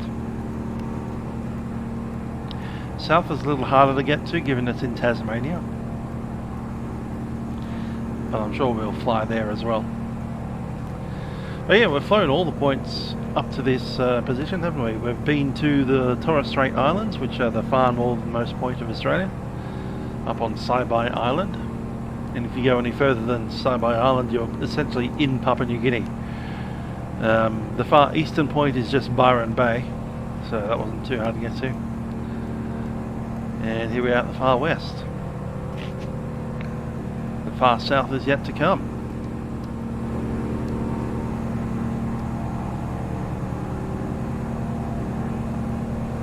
Let's do some orbits.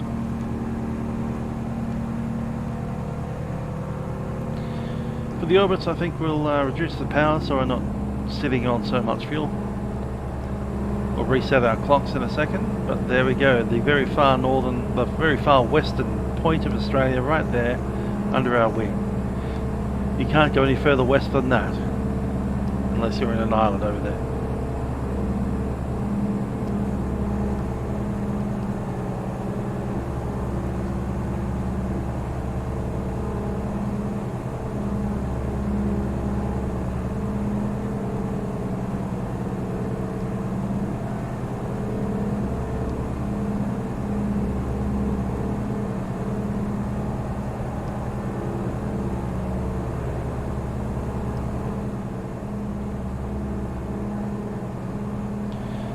Might do another opposite direction turn.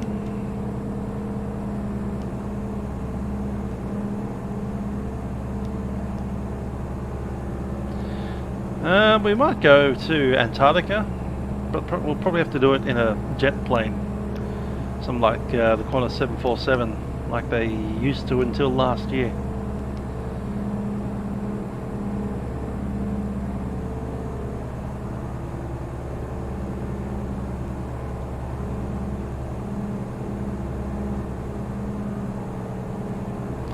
Hi Tim, how you doing?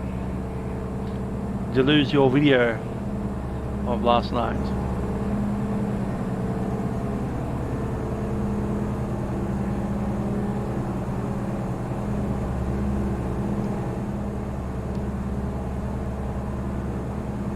C-130. I want to get there in like less than 12 hours, that'd be great.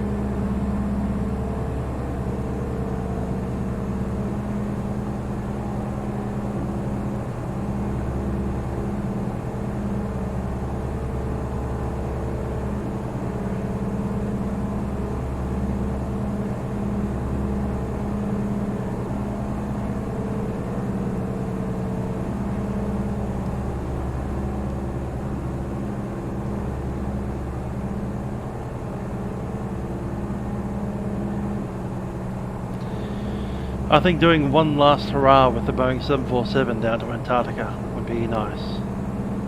But there was not going to be any air traffic control to speak of, so unless I can convince one of you lot to show up as Melbourne Indian Ocean FSS for a while.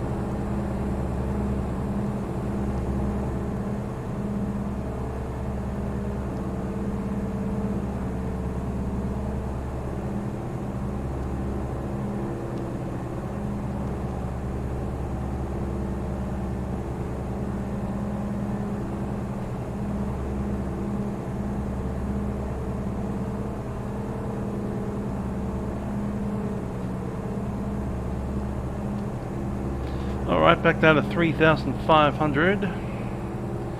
Back on the power.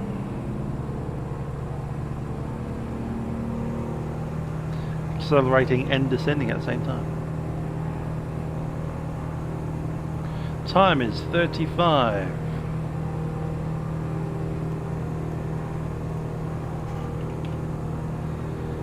Call it 36 because I just switched. Okay then, from steep to false, 13 minutes. 9, so it'll be 49.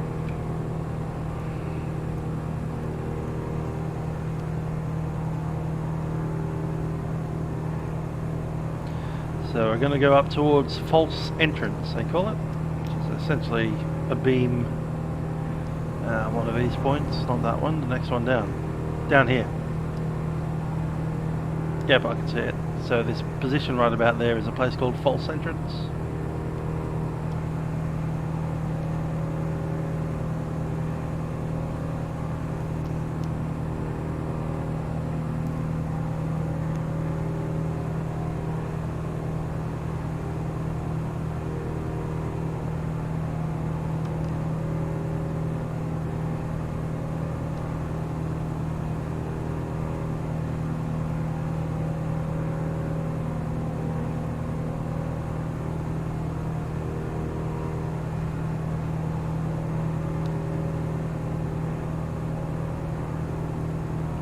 Going to cut out a direct line.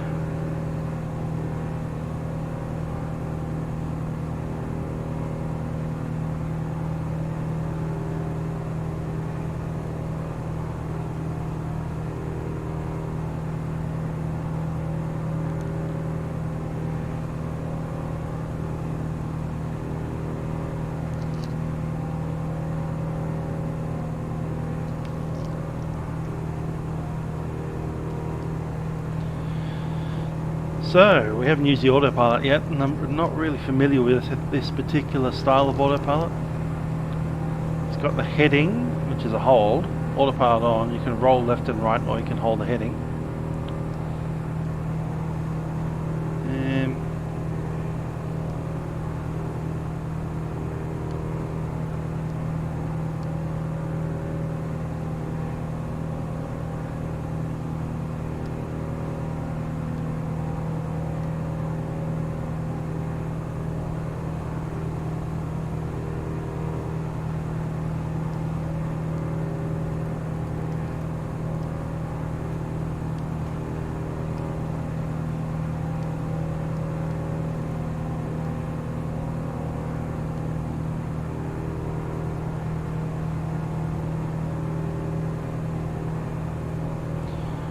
Some of the airports in Antarctica have some kind of lights, but there's no, high intensity lighting on the things. There's a pappy. Interesting to go down there maybe, before we end the sim. Say goodbye to this sim.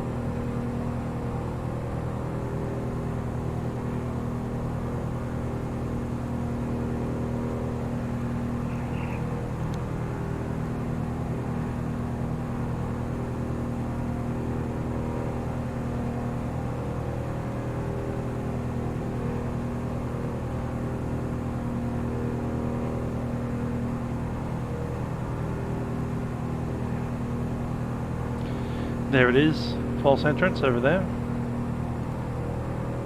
It's at 49.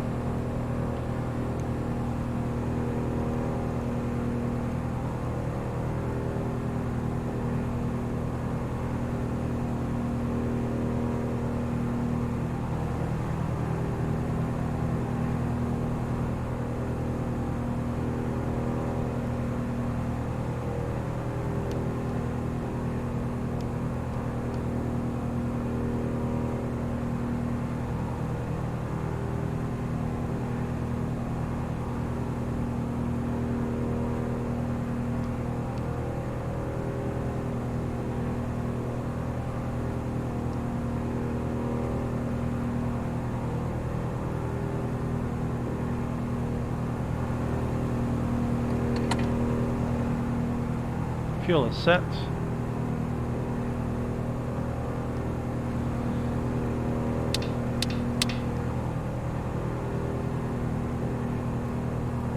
feeling it's starting to pull off to one side, which just means that we're burning more fuel on one side than the other.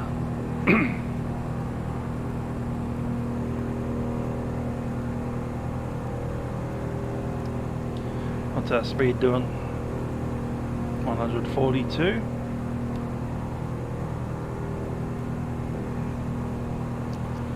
Alright, pretty much on.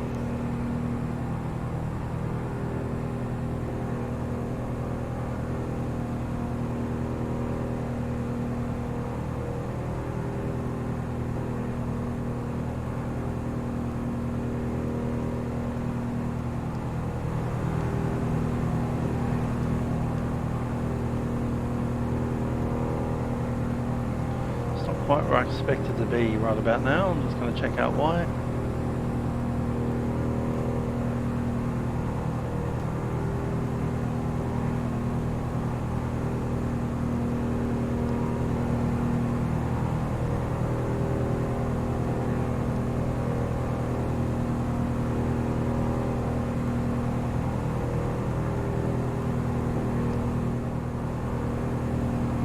Yeah, it's definitely false. We're at 42.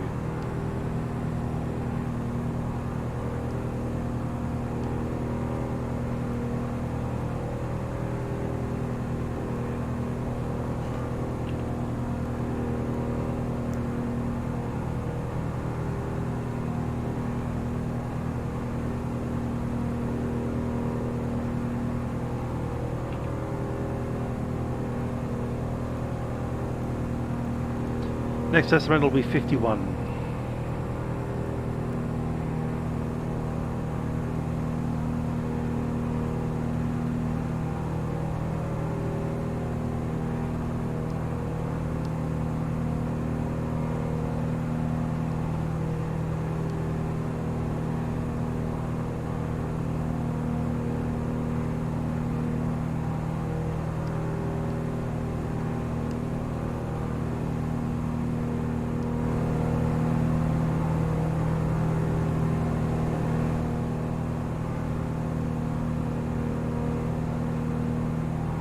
Lots and lots of very flat, very straight coastline right there.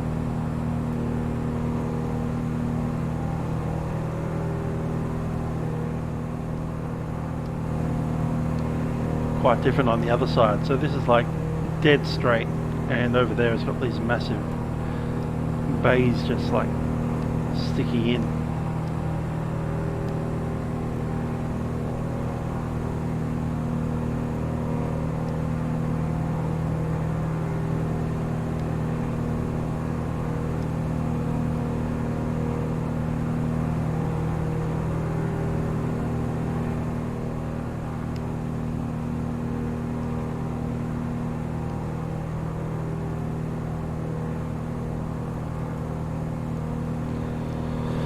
There's a place in that little bay there, I think it's that one there, Neha, N-E-H-A island. There's a tiny little island there in this bay.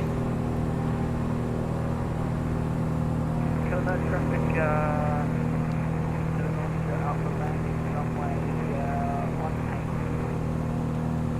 18. Where's the right hand?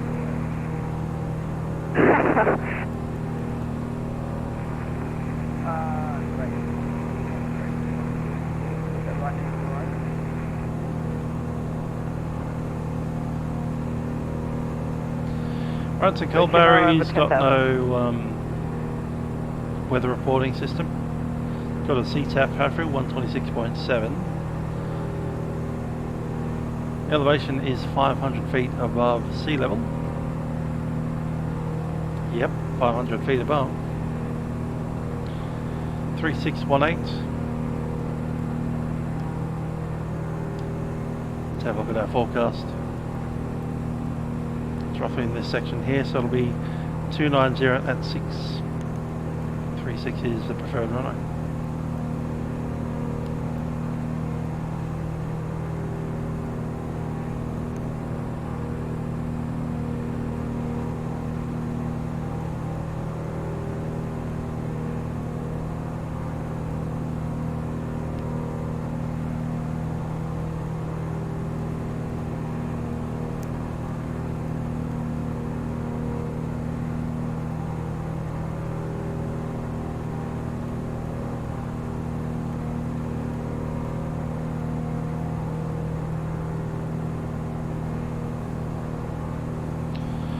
Alrighty, so Kalbarri's got a bit of an interesting landscape around it. These big massive sea cliffs like that. Look at that. And whatever. The Western Australia Coral Coast, they call this place. Yeah, base for my front end service wrong.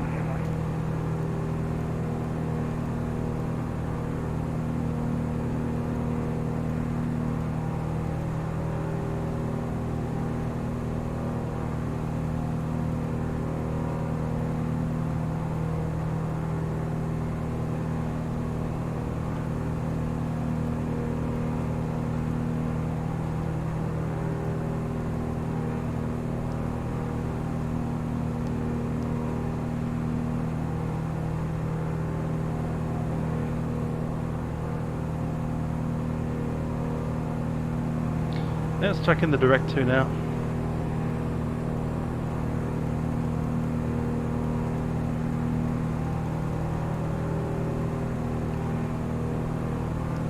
There we go.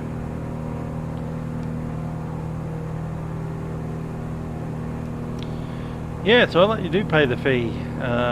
It depends on which airport you're going to. Some of them, here we go. This aerodrome charges $15 per landing. It's a security controlled airport, so you can't get out of the airport without going through an office. Because there'll be a security guard there or an ops manager.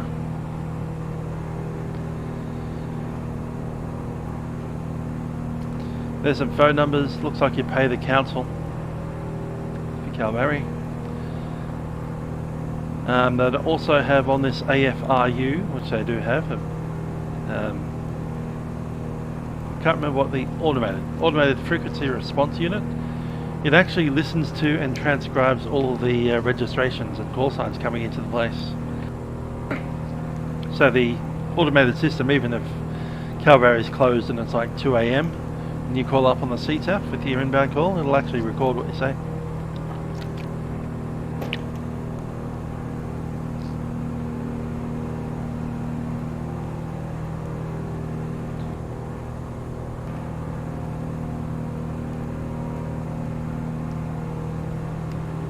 I heard of one instance, this is on the grapevine, someone told me this while I was sitting in a well-flight cockpit. Anyhow, Jetstar got a bill every night for a month, $15 to land a Airbus A320 at some little town like this. So someone was coming into whatever little town it was, and they had the registration number of a Jetstar Airlines Airbus. And they called up at like 1 o'clock in the morning with what's a good registration for Jetstar? Something like Victor Quebec Kilo, VQB. Yep, Victor Quebec Bravo Airbus A320 on final runway 36 at Kalbarri. And the council just kept on sending these like $5 bills to Jetstar for a couple of months, till Jetstar cottoned on and said, hey, we don't fly Airbus A320s to your tiny little airport. What's going on? I'm not going to pay you a $5 bill.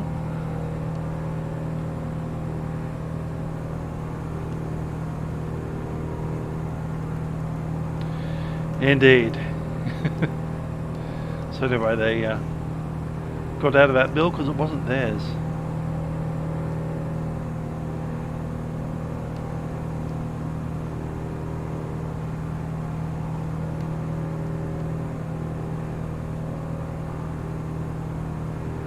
Continuum's cockpit did indeed figure out what I was talking about.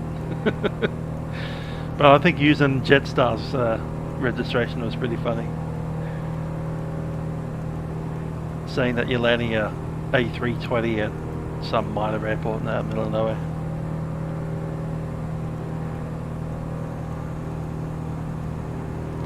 For your $15 landing fee. To what? Yeah, send the $15 fee out to Jetstar. I'm sure they won't even notice. Unfortunately, They have an entire accounts department whose job it is to notice.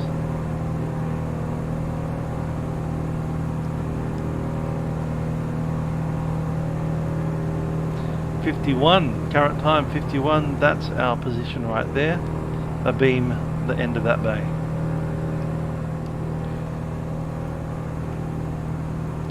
Next one is huge, Crossroads in 23 minutes.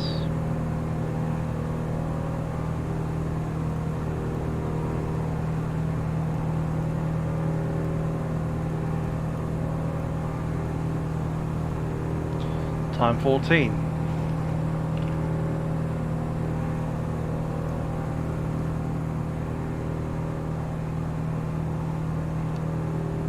Here comes the long bit. I'm going to track straight down this coastline. We're going to do it at landing gear up, thanks.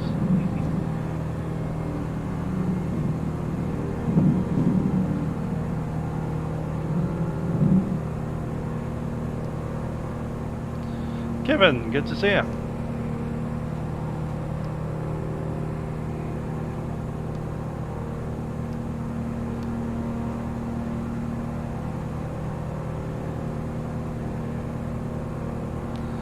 Indeed, would be an interesting part. Shark Bay, the westernmost point in Australia. Monkey Mire with the dolphins. Interesting part of the world. Explored by the Dutchman in 1616. Yeah, well, gear did go down when you tapped it accidentally. Good to know.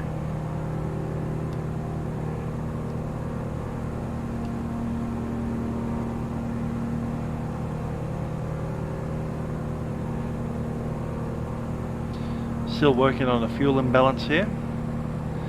We've got about half a tank on one of the tanks and a full tank in the other. So pushing the right hand tank now.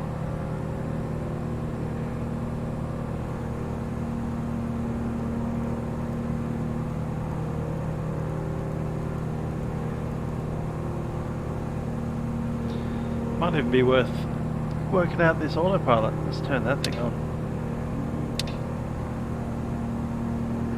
Doesn't really like me yet. Okay, it's starting to come out.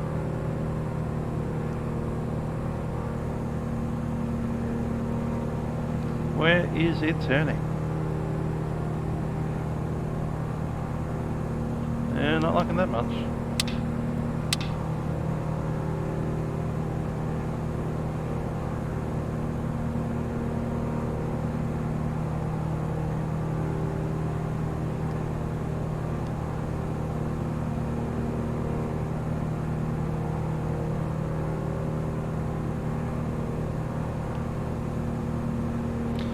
Kevin Dishkoff. That's a very Dutch name, just like Dirk Hartog from the guy who explored this part of the world for the first time in 1616. Turning to my heading bug, I didn't know I had a heading bug. Ah, there it is. I make it nearly invisible on those aeroplanes.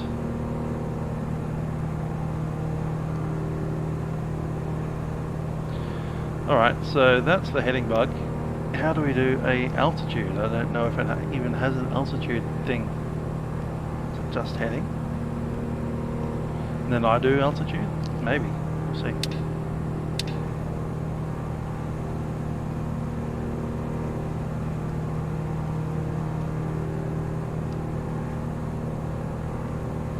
Alright, we're descending, so I want some up trim. Alright, cool. Forward trim. Is it really that simple? I just run the trim for altitude.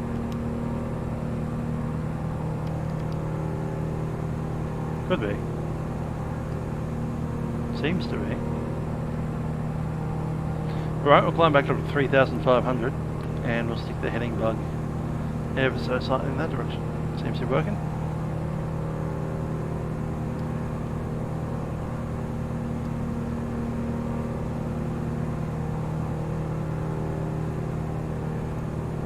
Cool. Yeah, I've never used one of these autopaths before. I've always had the one that like Coastal Tango Mike has, or the Cessna ones obviously.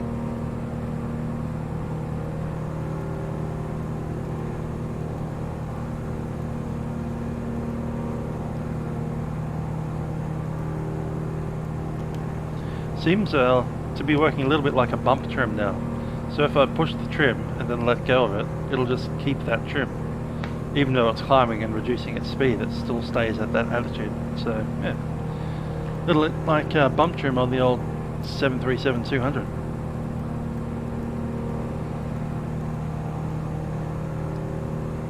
I think this thing can even take a nav. Let's see. It's kind of going the wrong way. It's very much going the wrong way. Let's go back to heading.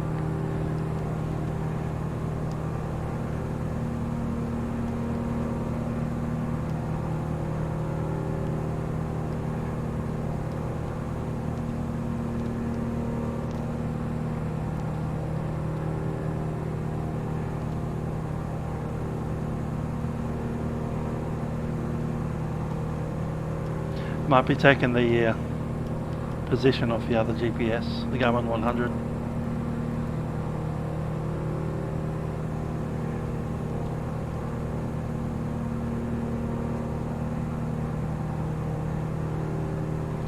But that's alright, we'll manually steer it down the coastline, it's not that hard.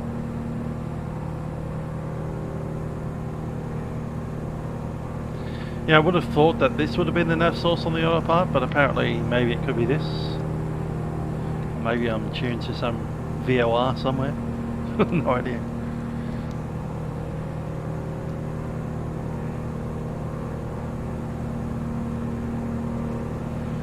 What else are options? Omnidirectional radio, I'm guessing. The low, norm, and the, what's this? Reverse. Oh, localizer. Okay, makes sense.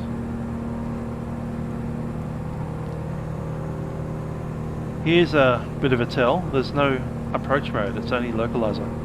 So you're controlling the descent on your own. And the aircraft will maintain the localizer for you. A bit weird.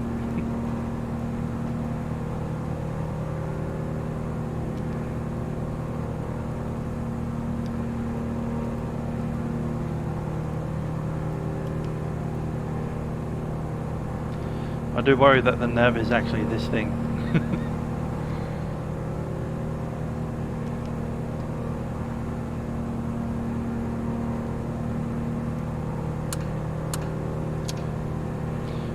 Could be something to do with that. Just won't pick up nav radio number 1, which is currently tuned to nothing at all. There's no VORs out here.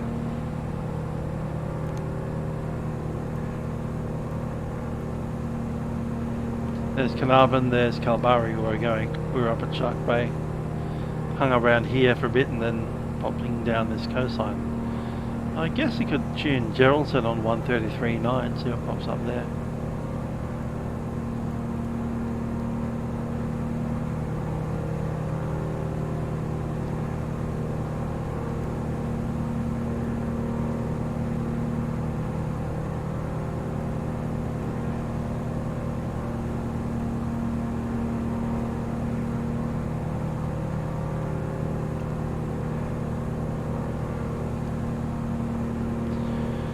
Geraldton VOR picked up.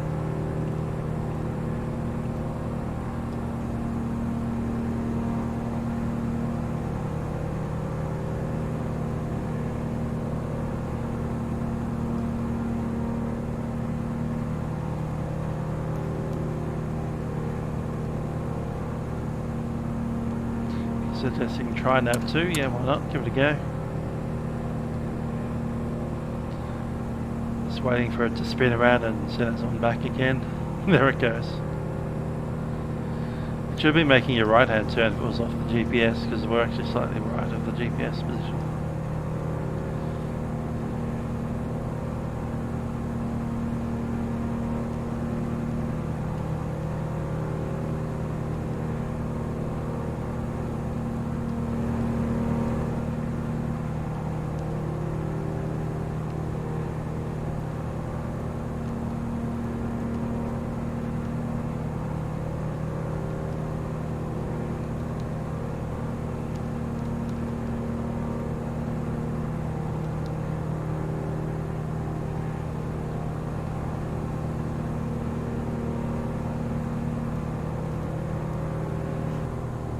That's alright, we can manage with a heading bug. That's easy enough.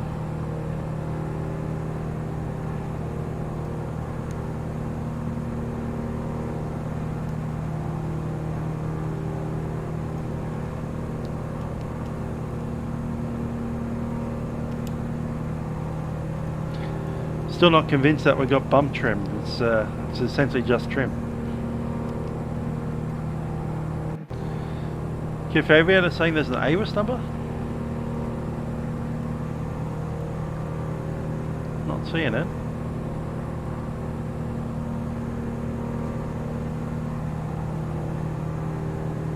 Not for this one. No. Geraldton maybe. Shark Bay did.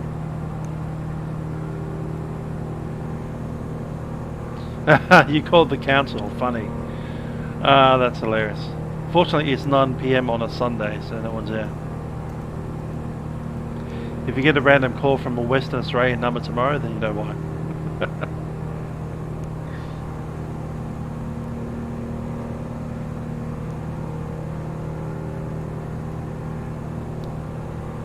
It's not that far from Geraldton, is it? Yeah, Geraldton's pretty close. Maybe we can take up the Geraldton number, see what the wind's doing down there.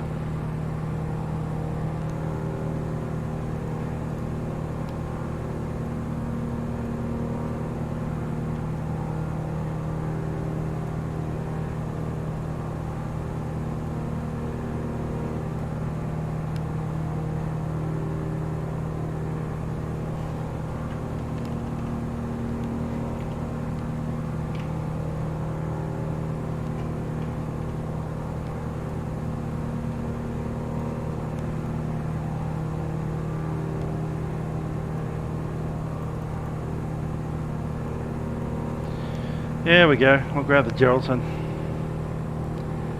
It's not too far away. I'm sure most of the details will be much the same.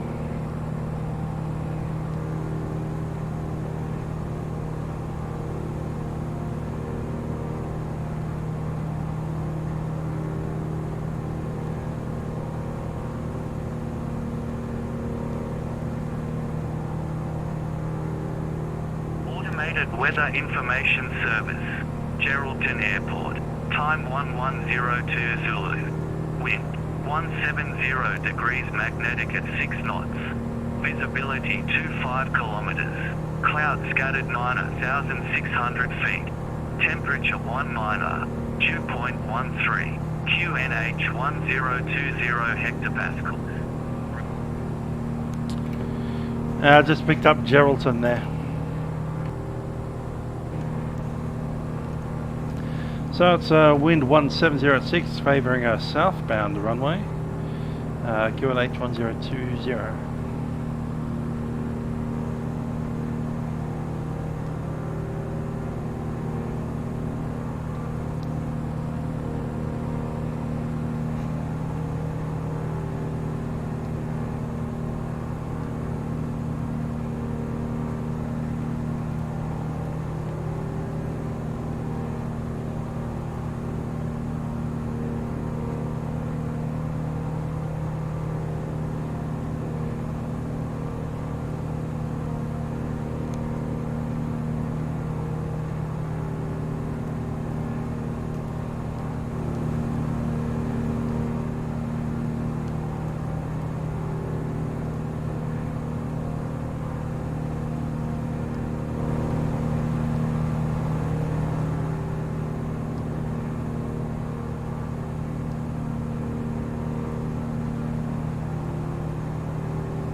When do I decide to do it? You got to do it at least 10 miles out, but you know, when you remember. Yeah, out of the middle of nowhere like this is good because you can actually move your height up and down almost at random out in VFR land below 5,000 feet. You don't actually have to cruise at the altitudes that you expect to be. as we were just before at 3,208 feet or something random.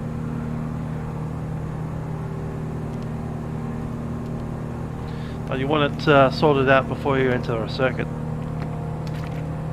and technically you've entered a circuit at 10 miles out from the field.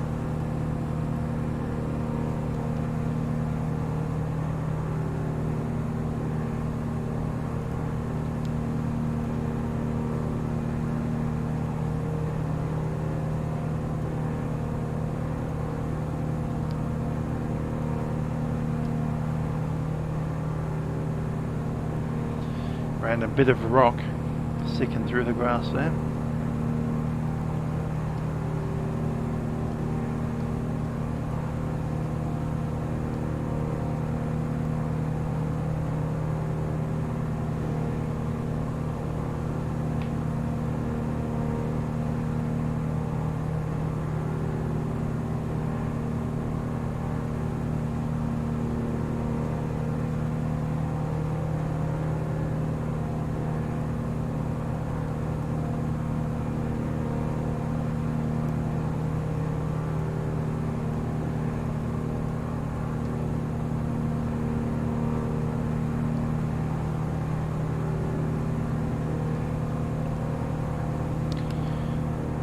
Time 21.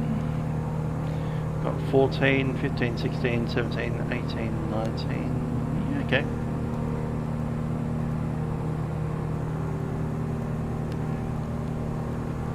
Two-minute circuit.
Not too bad flying with the autopilot on. Hopefully by the time we take it off again we'll be rebalanced on the tanks.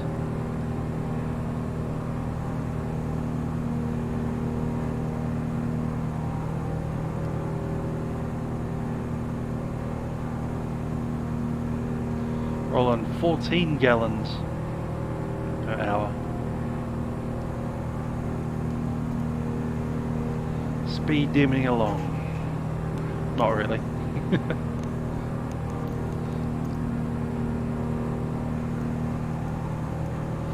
As I said, the Lancer Legacy was burning about 15, 16 gallons an hour and was pushing along at 225 knots.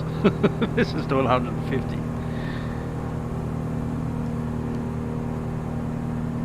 145. Not even. 144 knots. So yeah, 10 gallons extra and you've got an extra 80 knots of power. Yeah.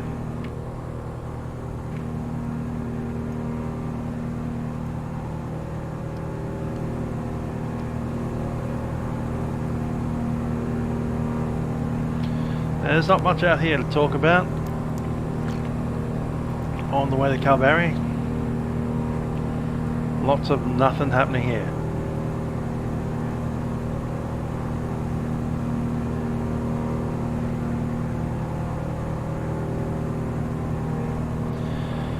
So instead of talking about this nothing that's happening here in a place called Tamala, which is the Zuytdorp Nature Reserve, Zuytdorp, which I believe is named after the ship that passed in these waters. South Village, Zoitdorp.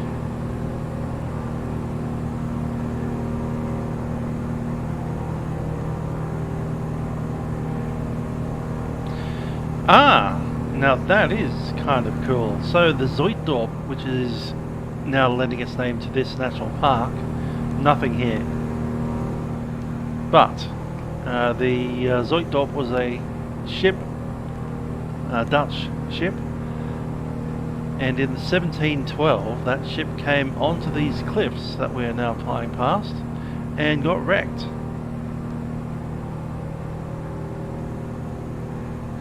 There you go.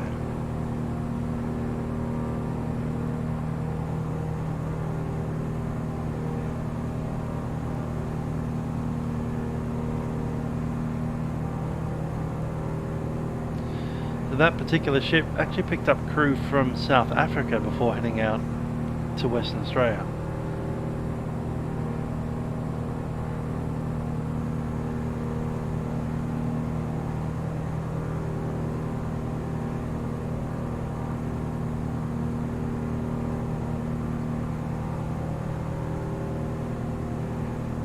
Oh no, that's not even then, that's way before that. 1656 on August, there it is. Batavia. Cool.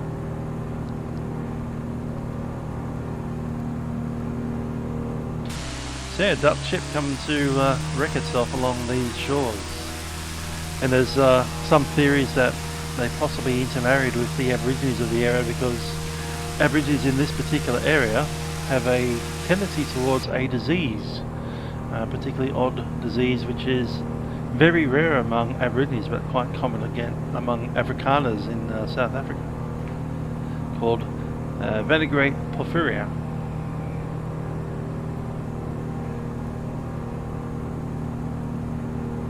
Which is a genetic disease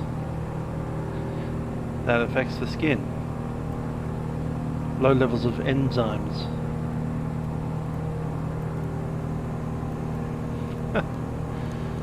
There's like none of this disease in all of Australia among Aborigines except here.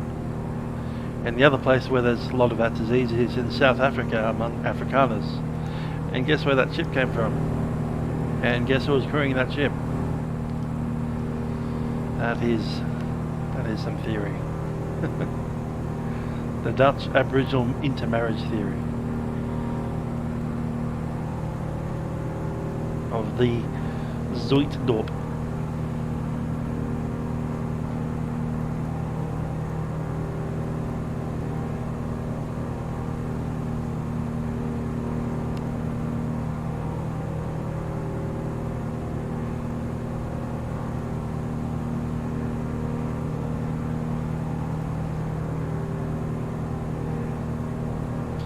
There's a painting of it. Wreck of the Zoitdorp in 1712.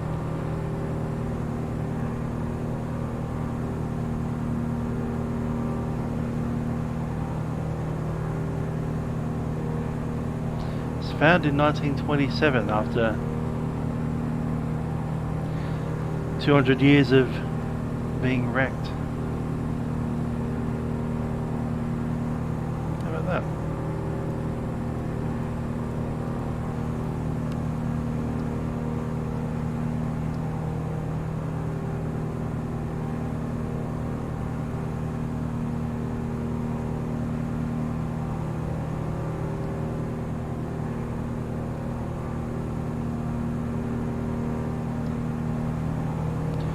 Oh, we're nearly there. 14 miles out, let's switch over. Enough of the Zoitdorp, and it's time for Kalbarri. I'll be positioning to runway 18. Delta by Alpha is Sentence. taxiing to runway bloody Kalbarri traffic. Runway 32, thanks. 36. Calamari traffic, Jet Ranger, Tango Delta Kilos inbound from the south will be landing on the apron.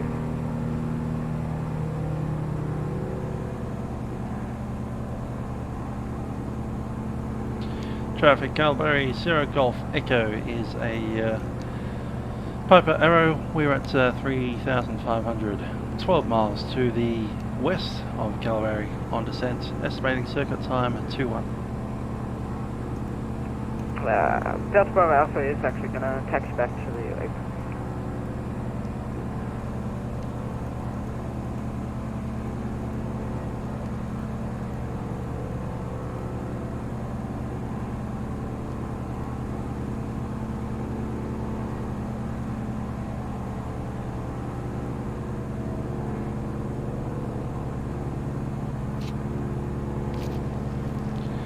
So this is the Murchison River. It's the main reason that Kalbarri exists. There's apparently quite a lot of like gorge activity on the Murchison River. Further up in there, you can probably see some of the gorges showing up there. In fact, if we zoom in, this big dark shadow of gorge.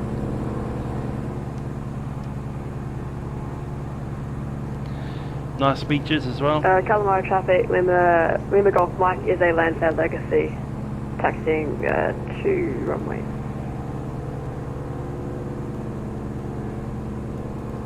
You just say to our runway.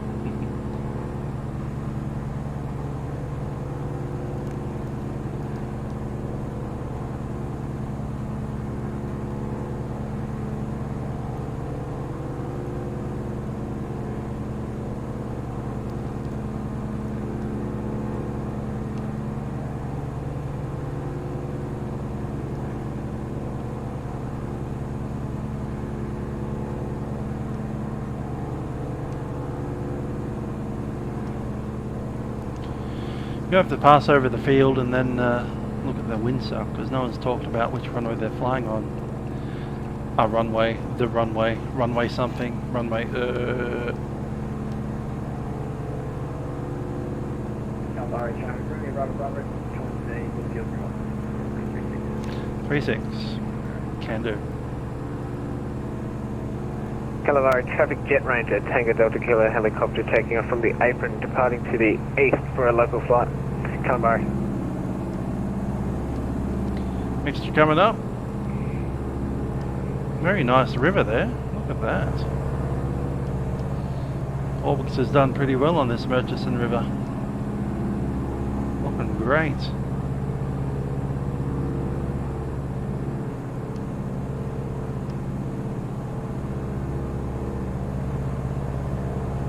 There's our runway right there. Cool.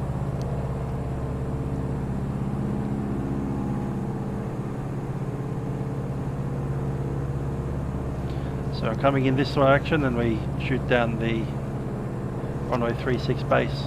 We'll join on the downwind from the right.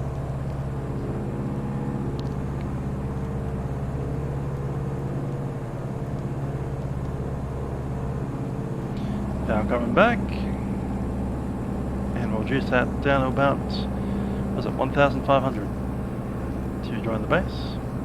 Downwind, sorry.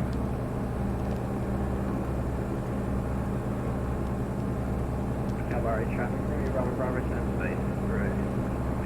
Traffic Kalbarri.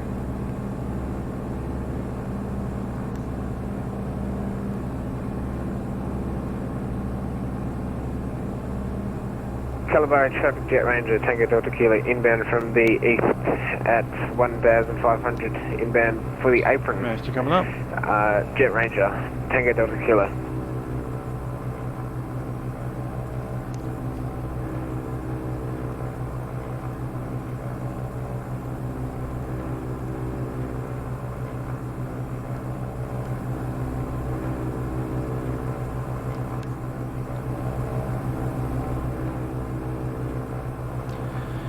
Traffic Kalbarri, Sierra Golf Echo Piper Arrow is turning downwind runway 36.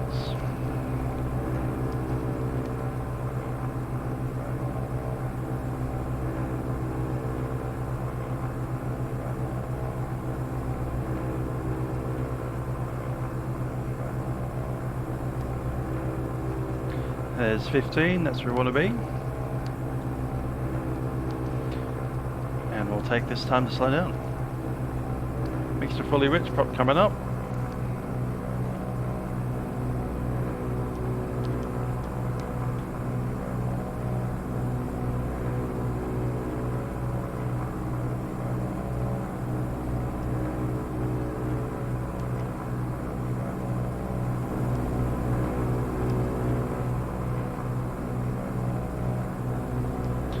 Landing gear coming down.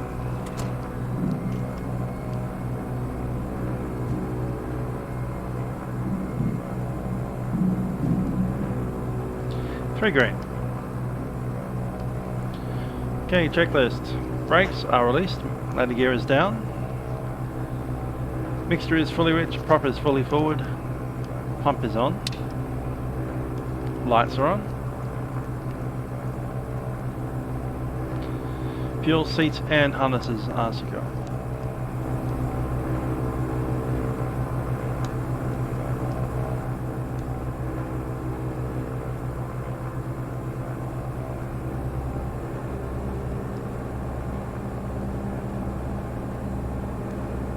Kalbarri traffic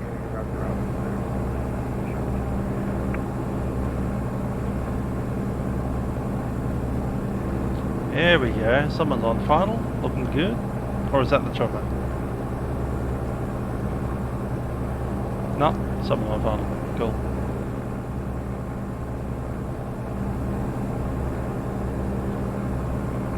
Over the numbers now.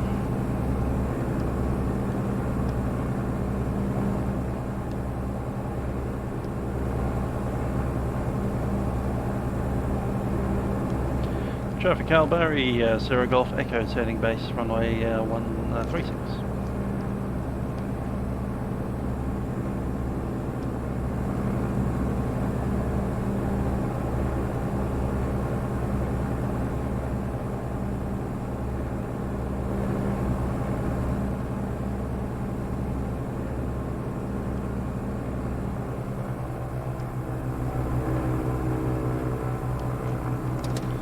Take a stage of laps.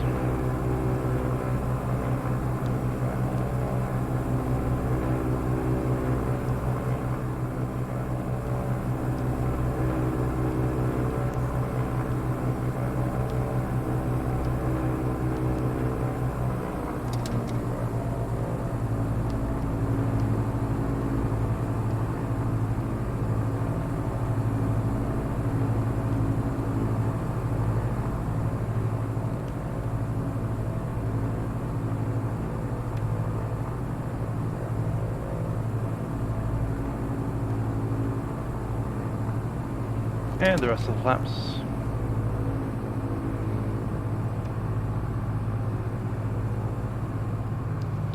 Traffic Kalbarri, Sierra Golf Echo, final runway 36.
Flaps up.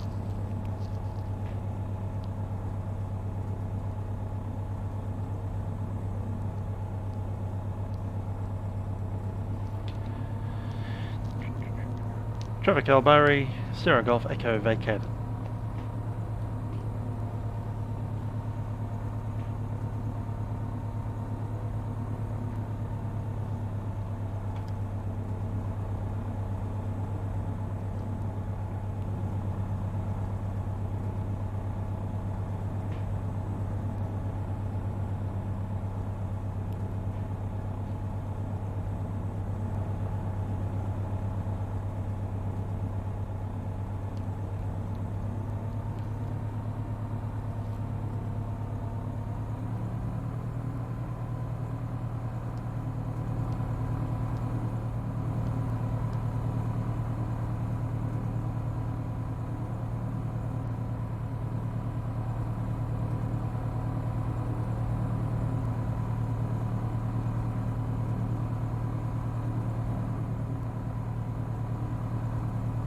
Car park's right up there. Kalbarri traffic, Lima Golf Mike, taxiing to runway 36.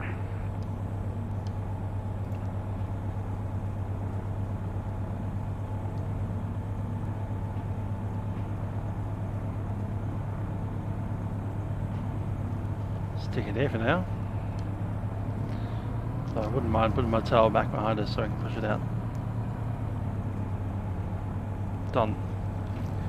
Park and brake.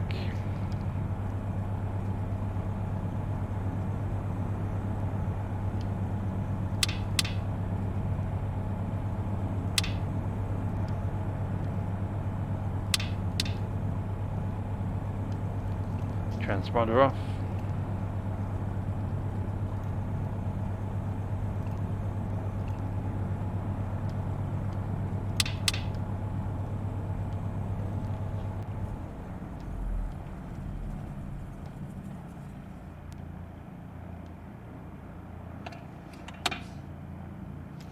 Fuel is off.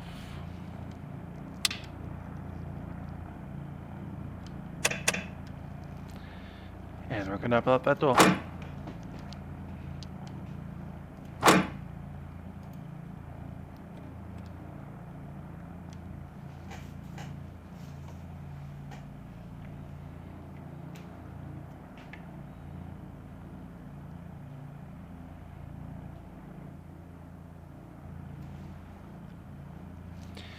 Where is the position on this thing?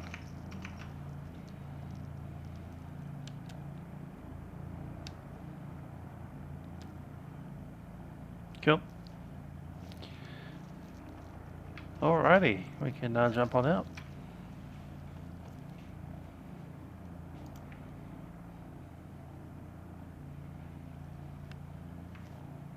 Indeed, welcome to the large, enormous city of Kalbarri, known for its not much at all, and the Murchison River. Apparently they have what they call the keyhole, which is to say, just picking it up now, this little rock formation on the Murchison River. It's kind of their thing. You go to Kalbarri, you take a photo of standing there.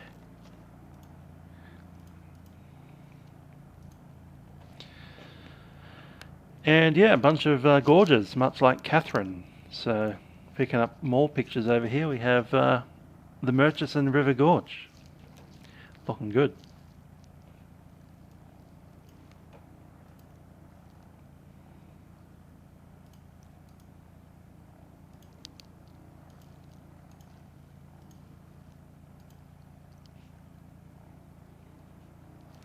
Just trying to grab a photo of the keyhole thing. There's some people near it.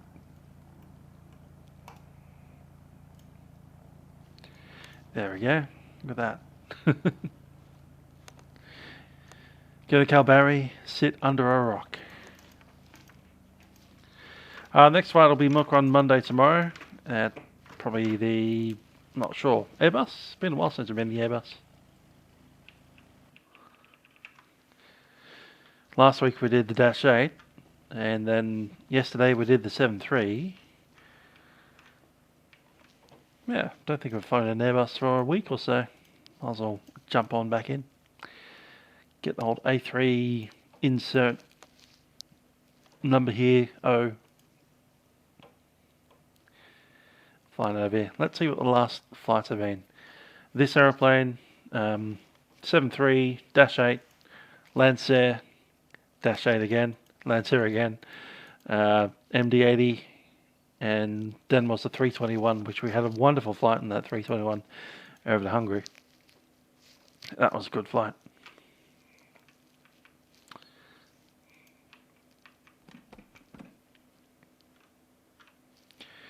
Alrighty, let's just, yeah, so tomorrow is Monday.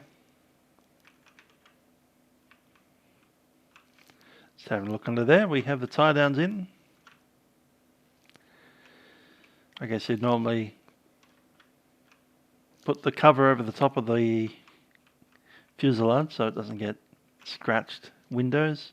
Put a couple of covers inside the engine inlets there so you don't get dust in there. or insects. Make sure your ailerons are locked and your elevator is locked in so it doesn't blow around and flop around in the wind.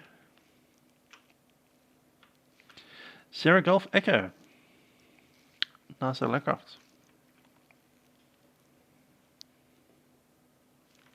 Let's head down to the car park.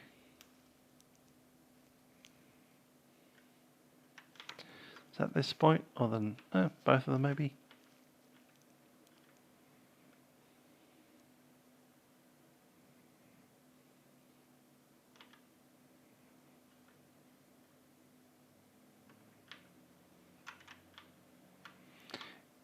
Okay then, he just randomly speared off into the tree. Dude, I'm sure there's a toilet somewhere in this building. This place.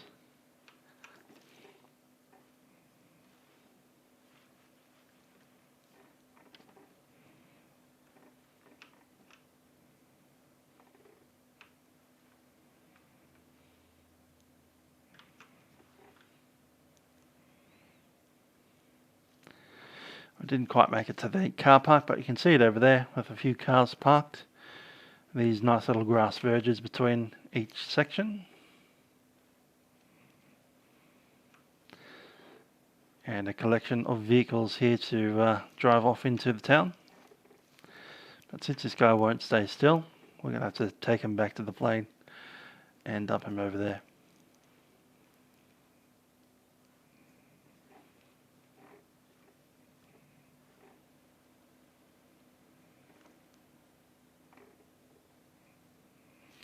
Anyway, I hope you have enjoyed the weekend, enjoyed this flight, enjoyed the far most western point on our continent here in Australia, and yeah, enjoyed Kalbarri. Until then, till tomorrow that is, for Milk Run, I'll see you guys next time I suppose, and just looking at our route. We've obviously reached Kalbarri, we're going back inland a little bit to hit this Carnarvon mine site. After Carnarvon we're going to hit Gingen, which is a Air Force owned airfield, a little bit like our Point Cook is, which is to say it's a tiny GA airfield that nothing bigger than a Cessna 172 could fly into, but it's owned by the Air Force. Rottnest Island we'll fly over, home of the Quokka, and into Jandakot. After Perth, we're heading down further south, Bunbury, Busselton, into Albany down there, and then we start another massive inland trek, including Cunderdin, the Murrin mine site, and then all the way over to Ayers Rock. Cool. Anyhow, with that, I'll leave you guys to it. Thank you for joining us on the flight. Have a good one. Bye for now.